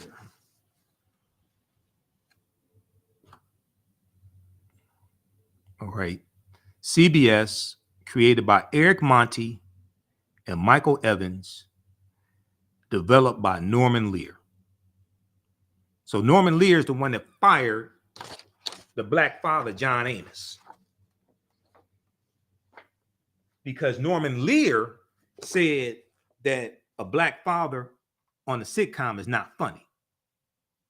Now, we like John Amos. So Norman Lear, what gives you the authority to determine for black people what is funny? I just find that very interesting. Let me go back to the picture here. I just find that very interesting. And this is something that Eric Monty said. Eric Monty, so I did a lot of research when I was preparing for my interview with Bernadette Stannis, and also for my lecture series, The Media's Deliberate Destruction of the African American Family. I did a lot of research on different shows, on Good Times, researched Eric Monty. Eric Monty said that Norman Lear kept telling him, you have to get rid of that black father. You have to get rid of that black father. He said a black father on a sitcom is not funny. Okay. Now, Archie Bunker on All in the Family was funny. He's white. Why can't you have a black father that's funny also? He doesn't have to be a clown. You know, John Amos was funny, but he wasn't a clown. You don't have to be a clown to be funny. Here's an excerpt of what the entry says by Donald Bogle. This half-hour weekly series about the problems and joys of the Evans family was the 1970s first family sitcom and has been considered something of a groundbreaker,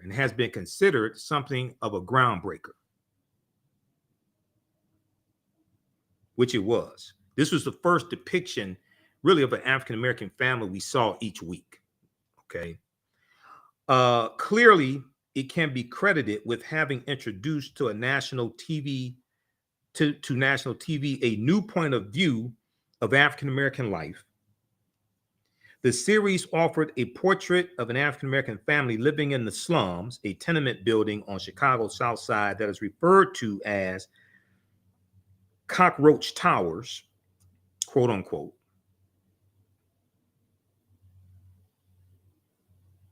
Cockroach Towers, and confronted daily with a set of harsh urban realities. Good Times focused on Florida Evans, who played Esther Rowe, who first appeared as the maid on Maud. Her husband, James, played by John Amos, and their three children, JJ or Junior, portrayed by Jimmy Walker, comedian Jimmy Walker, Thelma, played by Bernadette Stannis, and Michael, played by Ralph Carter. As the father searched for a better job, unemployment was a recurring theme. Discrimination and poverty were also dealt with.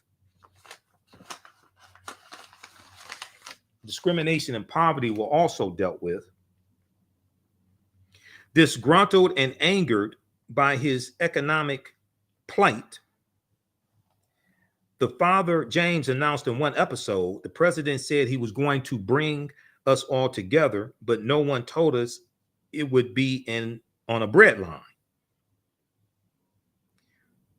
So if I remember correctly, he was referring to President Gerald Ford after Nixon resigned from office. After Nixon resigned in August of 1974. He's referring to President Gerald Ford.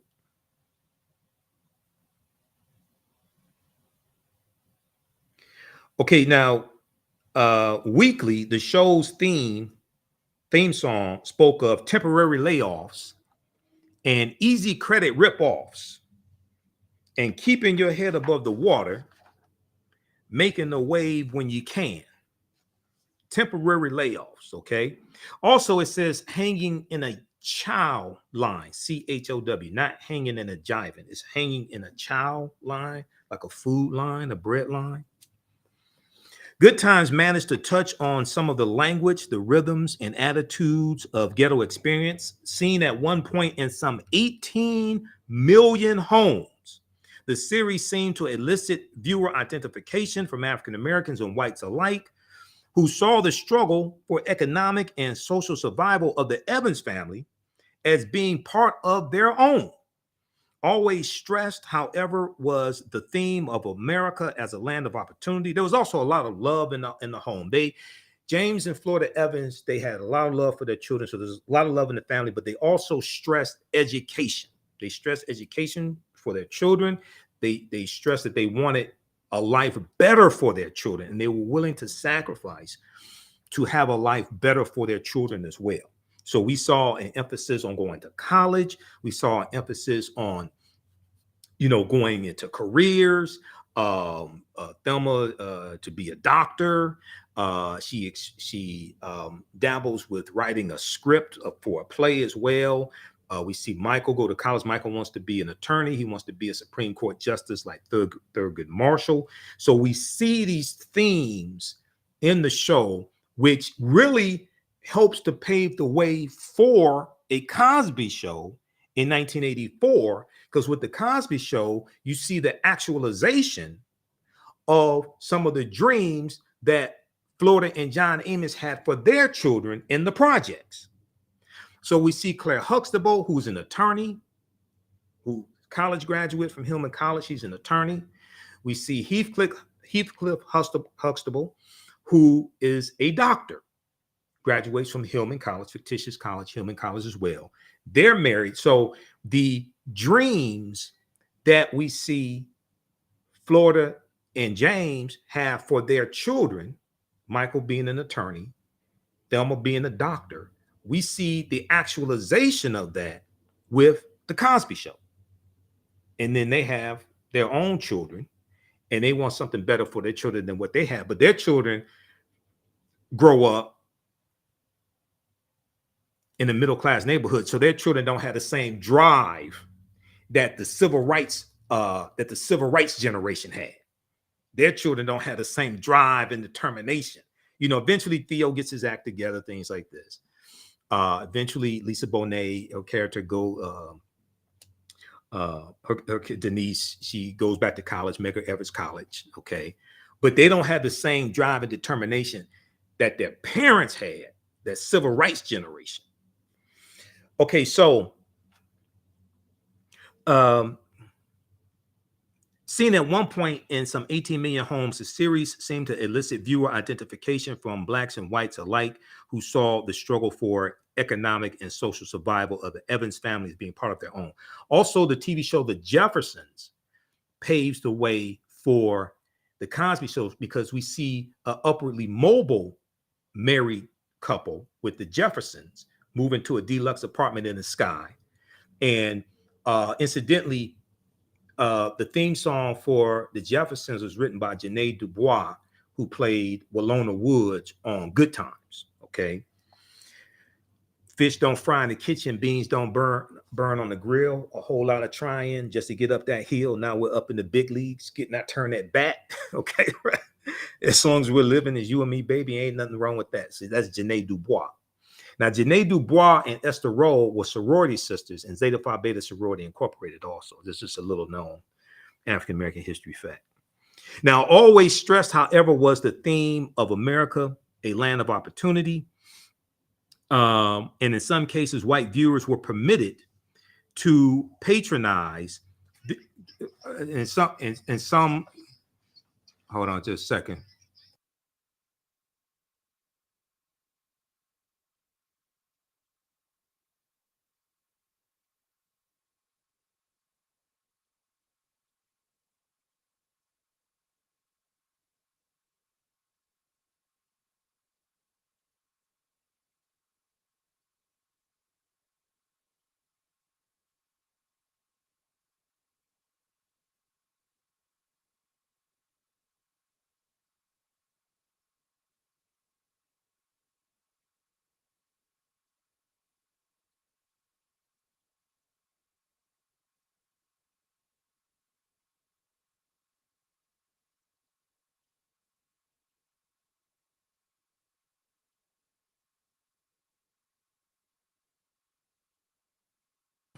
Okay. All right, we're back. We had a clip playing. Okay, now viewed today, the series seems very much a period piece with its shortcomings more than apparent. Too much of its political stand, its determination to confront social problems and ills, strikes us as merely rhetorical. The most biting comments usually coming from the youngest and therefore least threatening son, Michael. Okay, you all should be able to hear me now. The youngest and least threatening son, Michael, who they called the militant midget when he was younger, but as he grows older and goes to college and becomes more threatening, they stop calling him militant. Notice that he's called the militant midget when he's younger, okay? And he's smarter than JJ. And Michael studies Black history, and he's into Black pride and things like this, okay? There's an episode where he talks about Black History Week or Negro History Week. There's an episode where he talks about the Nation of Islam newspaper. Muhammad, I think he refers to it as Muhammad Speaks. Okay, so you get all this coming from Michael. not JJ.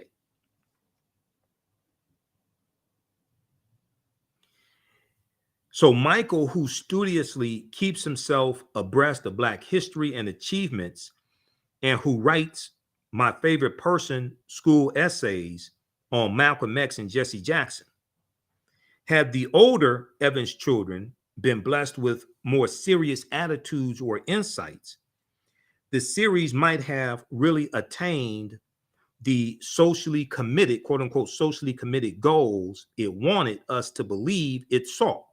Instead, poor Thelma was used for the most part as a backdrop for jokes or for showcasing the problems of other family members. Worst was the fact that the oldest Evans child, JJ, seemed barely literate. Repeatedly, the audience was reminded that JJ was an artist and supposedly talented young Black man trying to find a way, but Jimmy JJ Walker failed to communicate any type of artistic intensity or perceptivity, let alone something as fundamental as intelligence. What he became best known for was his trademark expression, dynamite, and his coon antics, Donald Bogle's term, not mine, quote unquote, coon antics, which were throwbacks to Step and Fetch It and Willie Best, but without any of the former's nihilistic poise or the latter's slyly acute sense of timing. Perhaps the most telling comments on JJ were made by Esther Roll to Ebony Magazine. Now, this is Esther Roll, who plays Florida Evans, who knows more about this basically than anybody else. And this is what she had to say about Jimmy JJ Walker. About Jr., James Evans Jr., JJ, okay? I don't think she's attacking Jimmy JJ Walker. She talks about the change in his character and how the TV show started out being and what it ended up being. Esther Roll said, quote, "I resent the imagery that says to Black kids that you can make it by standing on the corner saying dynamite. He's 18 years old, and he doesn't work. They do give him a job at the chicken shack, the chicken delivery place. And then at one point, he's working as an usher at the theater. He's 18 years old, and he doesn't work. He can't read or write. He doesn't think. The show did not start out to be that. The show did not start out to be that. Little by little, they have made JJ more stupid and enlarged the role. So they gave him more airtime. Is this because this becomes a huge hit? Okay, at one point seen in 18 million homes. That's unthinkable today. Most TV shows today are not seen in 18 million homes. And then there was they had the Good Times trading cards, like Topps baseball cards. They had the Good Times trading cards. Also, Jimmy JJ Walker had his own dial, the JJ dial, and it was because I had one when I was a kid. They had a stuffed dial, and they had a JJ Walker dial, had his hat, everything, and they had a cord that you pulled in his back, and it said it had recorded messages of JJ Walker. Okay, and one of them was Dynamite, and I don't remember the other ones that they said, but I remember Dynamite because I had the dial when I was a kid, right?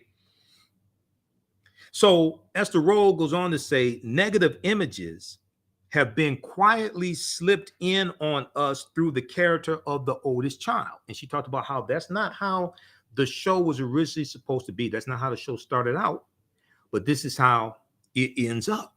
Okay. And as he becomes a fan favorite and people wait for him to say dynamite each episode, he becomes really popular. He gets more screen time. Okay, so read the rest of this here, page 275 and 276 of this book here, Blacks in American Films and Television, an Illustrated Encyclopedia by Donald Bogle. Okay, you got Red Fox right here. You have Eddie Murphy, Beverly Hills Cop, all of that. So fantastic. I don't even, that's out of print. I don't even take that out the house anymore. That thing's out of print. Okay. Be sure to register for the online history classes that I teach on Tuesdays and Wednesdays. And you're going to learn so much in these classes. You'll never look at history the same way. On Tuesdays is Ancient Kemet, the Moors, and on Tuesdays is from the Civil War to the Civil Rights Movement and Black Power, 1865 to 1968. And on Wednesdays, it is Understanding the Transatlantic Slave Trade, what they didn't teach you in school. Understanding the Transatlantic Slave Trade, what they didn't teach you in school. We also talked some about the film Black Panther. So some of the slides I showed you when we talked about Black Panther, Wakanda Forever. Some of those slides are from the presentation that we do, or some of the slides that we use in the class. We go through and look at thousands of years of history and what leads up to the transatlantic slave trade taking place. And let me see here. We got a brief overview here for the sake of time.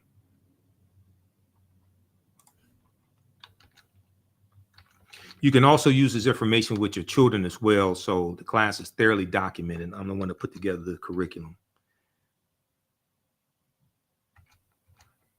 Okay, hold on. Where do we go?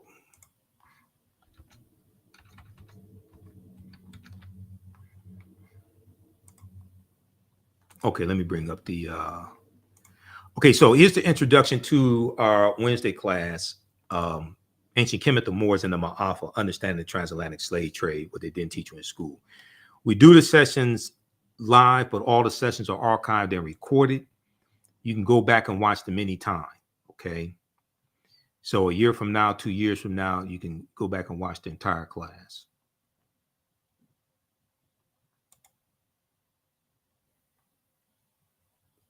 So we can't start studying our history in slavery, even when we study the transatlantic slave trade, okay?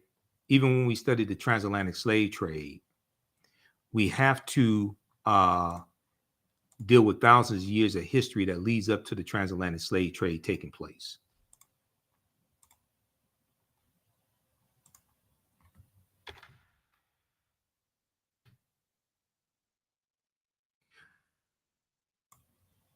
So we can't start studying our history in slavery, even when we study the transatlantic slave trade, which is important to study. It is important to study. We can't start in 1619 or in the 1440s when the Portuguese get involved, 1441 with Anton Gonzalez going into Mauritania. We have to understand the history chronologically and deal with the 800-year occupation of Europe by the Africans known as the Moors, who entered the Iberian Peninsula, today known as Spain and Portugal, in the Iberian Peninsula from North Africa in 711 AD. Okay, led by Tariq ibn Ziyad. They go on in 710 AD, led by the General Tarif for the reconnaissance mission. And then they go into invade in 711 AD, led by General Tariq ibn Ziyad. This course not only deals with the transatlantic slave trade, but thousands of years of history that leads up to the transatlantic slave trade taking place. August 20th, 2019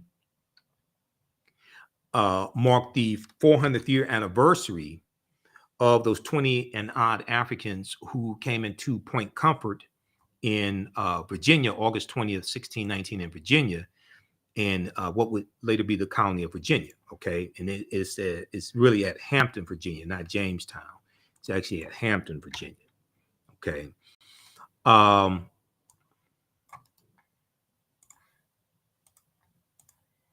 So there's a section that we deal with in the class that deals with how, like, most of what you thought you knew about August 20th, 1619 is wrong. This year was known, now 2019 was known as the year of return, as many African Americans were reconnecting to Africa and traveling to Ghana and other West African countries.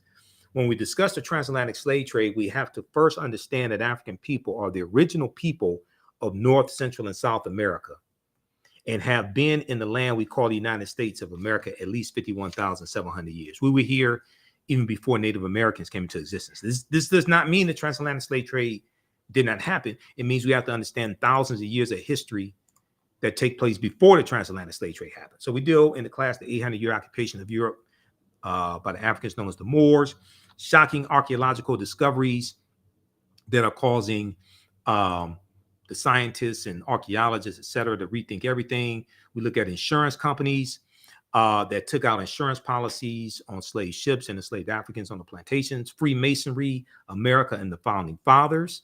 Origins of the term America and Africa. There's so much history we look at in this class. What was the transatlantic slave trade? What were some of the events that led up to it?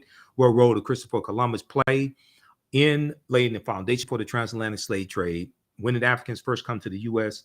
as slaves as well? We look at Asar, Aset, and Heru, who the Greeks called Osiris, Isis, and Horus. The link to ancient Kemet, Egypt, and early Christianity. Freemasonry in America. The fake Willie Lynch letter of 1712. We look at work from my friend, Dr. David Imhotep, that wrote the book, The First Americans Were Africans, Documented Evidence. We look at who the Khoisan people are as well. We look at the people of the Andaman Islands, also the Jarara or the Andamanese.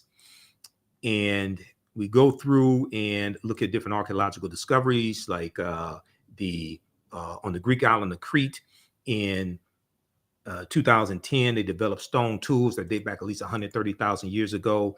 We look at the lost city of Egypt called Tanis Heraklion that was revealed in 2003. And this city was swallowed into the sea about 800 years ago or so.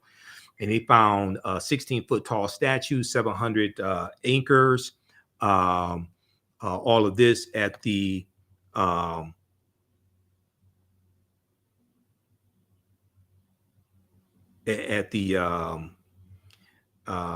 bottom of the sea, okay? And it's believed that it was built around 8th century BC, Tanis Heraklion, the lost city of Egypt. We show you some of the things that were found at the bottom of the sea as well.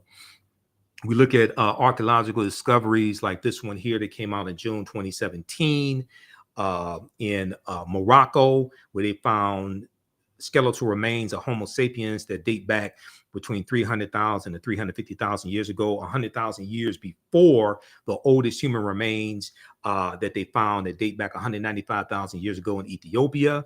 So they keep having to push the timelines back. Okay, they keep having to back that thing up. Juvenile had a song, Back That Thing Up. When these archaeological discoveries come out, they keep having to back that thing up. They keep having to push the timelines back.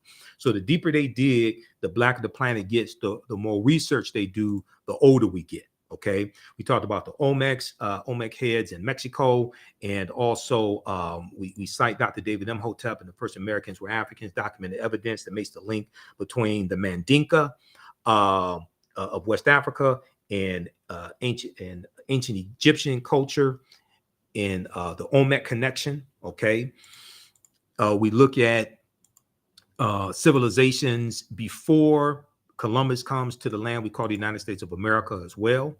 All right, an African presence in early America before Columbus and slavery, and this was an article that Runoko Rashidi wrote for AtlantaBlackStar.com. We look at the lost city of Egypt, dazzling Aten, that was just discovered in 2021. Dazzling Aten, the lost city of Egypt. So we go through and look at all this history. We do with the Druids. And one of the books that we use in the class is Egypt on the Potomac by Tony Browder, as well as Nile Valley Contributions to Civilization. We look at Egypt of the West, which is what the U.S. is known as. There's also a link between Memphis, Tennessee, and Memphis in Egypt. But when we look at the Washington Monument, the Washington Monument is an ancient African symbol called a tekken, okay? And the layout of Washington, D.C. is a copy of the layout of ancient Egypt. My friend Tony Browder deals with this in his tours of Washington, D.C., called Egypt on the Potomac, as well as he documents this in his book, Egypt on the Potomac also. And that's one of the books that we use in the class. Now, you don't have to buy any of these books in the class. I show on the screen excerpts of the book. We use the books as reference. You don't have to feel obligated to buy any of these books. There are about 1,200 Tekhenu all throughout ancient Kemet. We see Tekhenu from Kemet have been taken to London, England, Paris, France, and New York City. There's a good article from face-to-faceafrica.com called Cleopatra's Needle, how 3 ancient Egyptian obelisks ended up in New York City, London, and Paris, France. We deal with the mythology of Osar, Aset, and Heru, who the Greeks called Osiris, Isis, and Horus. This is the first Holy Trinity. Okay. And on page 17 of Egypt on the Potomac, Tony Browder says there were approximately 1,200 Tekhenu built in Kemet in ancient times, but only about a dozen are found in Egypt today. Many of the Tekhenu removed from Egypt are now in Istanbul, Turkey, London, England, Paris, France, Berlin, Germany, New York, Rome, Italy, Vatican City, and elsewhere throughout the world. The Tekhenu for plural, are now called obelisks by their new owners, and few know their origin or that they symbolize the resurrection of the African king or Nesubiti, Asar, in the mythology of Asar, Aset, and Heru. He talks about this on page 17 of Egypt on the Potomac. Okay, we deal with the African influence in Star Wars as well, which is based upon the Assyrian drama. When we look at Freemasonry, the word Mason is derived from the Latin words mass and sun. Mason means child of light and expresses the desire to pursue light, which is a metaphor for the sun, which symbolizes knowledge. Okay, the term child of light or sons and daughters of light was first used to identify students who had completed 42 years of study in the temples of ancient Kemet. Many Masonic temples were modeled after the temples of ancient Kemet, places where light or knowledge was imparted in a series of steps or degrees. So Browder talks about this on pages 18 and 32 of Egypt on the Potomac. So the concept of going to, first of all, the liberal arts colleges, that concept comes from the Grand Lodges, the House of Life, the Per Ankhs in ancient Kemet, okay, where the initiates would study for 42 years, and they learn 360 degrees of knowledge. And George G.M. James talks about the 7 liberal arts in Stolen Legacy, the rhetoric and the logic and the arithmetic, things like this. Okay, so the concept of going to a institution of higher learning and getting your credentials in a series of degrees, that comes from ancient Kemet, ancient Egypt. Okay, so this is just a sample of the type of information that we cover in the classes. And it's a visual class. I do a PowerPoint presentation. We have book references, articles, video clips, all of this. All right. So I put together the class, the curriculum, all of this. Did you know 50 of the 56 signers of the Declaration of Independence were Freemasons, and 13 of the 39 signers of the U.S. Constitution were Freemasons? Now, Masonic temples are considered houses of light or temples of learning.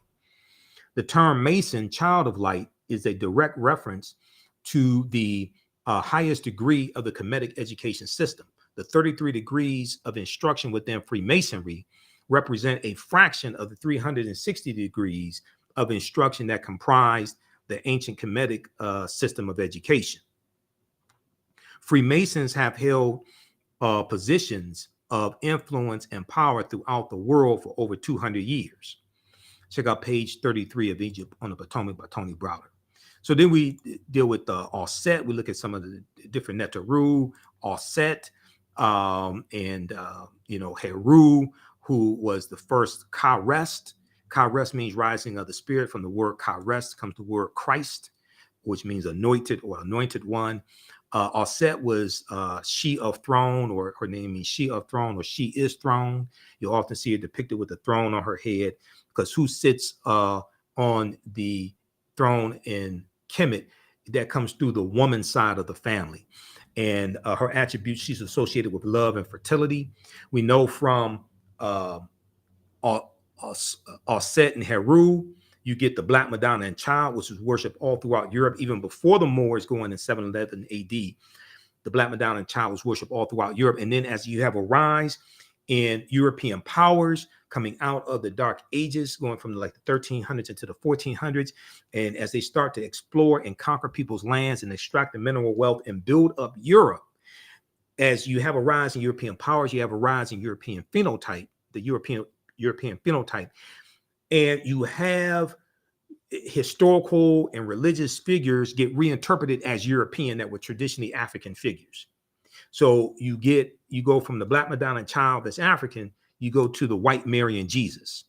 And then Michelangelo paints the Sistine Chapel, I think in the 17th century. He shows his aunt and uncle he uses aunt and uncle as the image of, as the model of Adam and Eve, depicts them as Europeans. He depicts God as being a European, etc.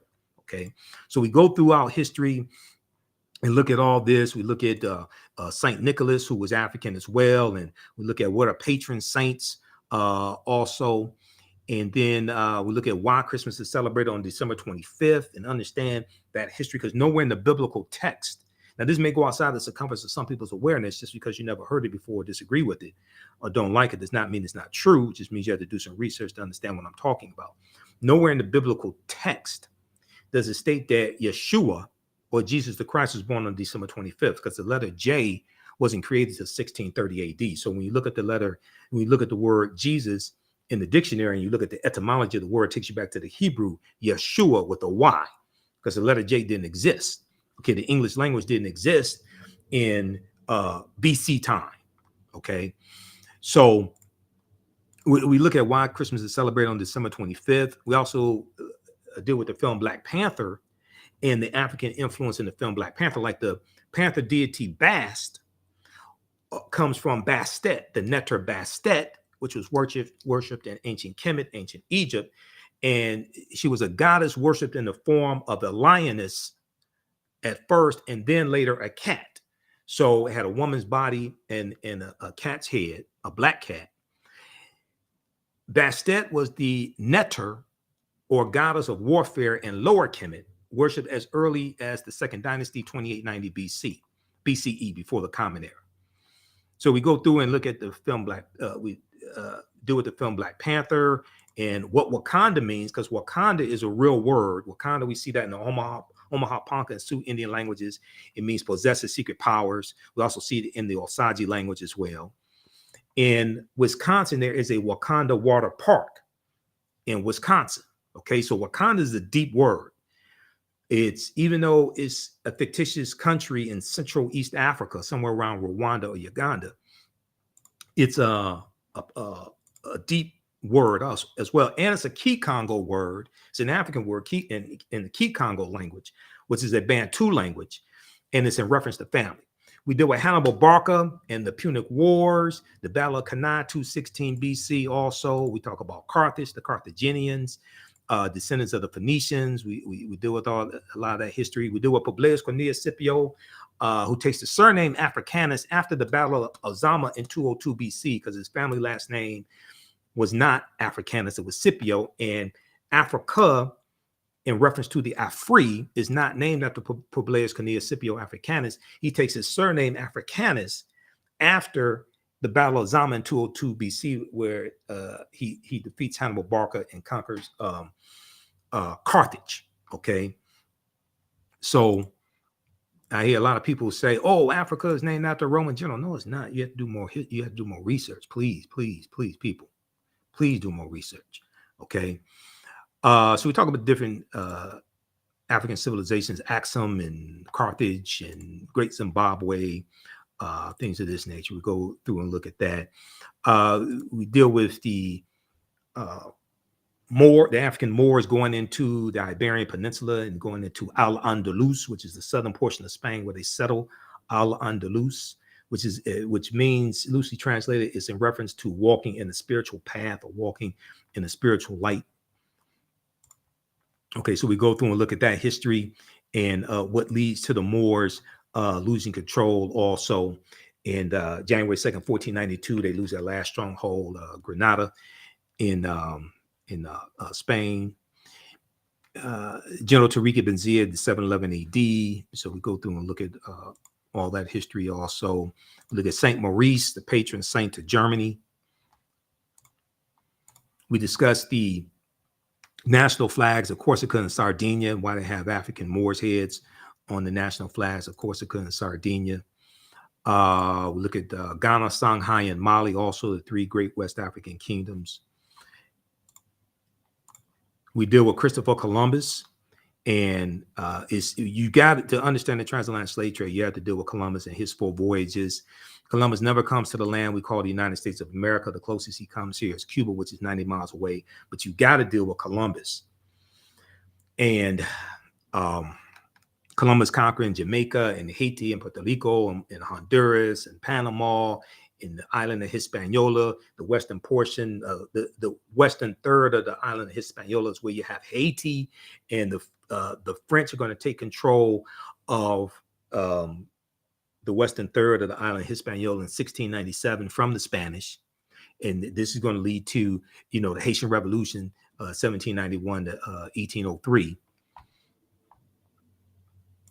But then we go through and study the transatlantic slave trade. Okay, and look at this chronologically. Look at things like Dum Diversas, the doctrine of discovery, etc., 1452. Okay, look at what are papal bulls, because you got to understand all these things to really understand the transatlantic slave trade and how it evolves, and then also when the British get involved in the transatlantic slave trade in 1562 with Sir John Hawkins. Okay, so this is just a sample of what we cover in this 10-week online class. So I teach this class on Wednesdays, 7 p.m., usually 7 p.m. to 9 p.m. Eastern Standard Time. Visit our website, TheAHNShow.com. You can register for it right now. We do the sessions live. All the sessions are archived and recorded. Classes on sale, $60, regularly $130. So even a year from now, 2 years from now, you can go back and watch the entire class. And then on Tuesdays, I teach from the Civil War to the Civil Rights Movement and Black Power, 1865 to 1968. Okay, you can use this information with your children also, and it takes a lot of work to teach this class. It takes a lot of preparation each class, even though I've been teaching Understanding Transatlantic Slave Trade since 2017, on and off since 2017. It takes a lot of work and time to do each class. So we definitely appreciate your support, and this helps support the African History Network and what we do as well. So we posted the link here, and we have the link to the courses on the courses page of our website. And the bundle pack is the best value. That's on sale, $100, the bundle pack. All right. Okay. And then on Tuesdays, we teach from the Civil War to the Civil Rights Movement and Black Power, 1865 to 1968. That's on Tuesdays, usually 7 p.m. to 9 p.m. I don't take attendance. You can see me in class. I can't see you, but we do have a live text chat so you can ask questions, etc. All right, look, we have to get out of here. You can support us also through Cash App and PayPal, and we have the information on the homepage of our website. Those in the Detroit area, be sure to come to the lecture I'm doing on Black Panther Wakanda Forever on Saturday, November 19th at the Hannon Center near Wayne State University. Okay. We have to get out of here. Remember, the African History Network, we focus on educating, empowering, and inspiring people of African descent throughout the diaspora and around the world. Because right now, it's correct wrong behaviors, not over till we win. Wakanda forever.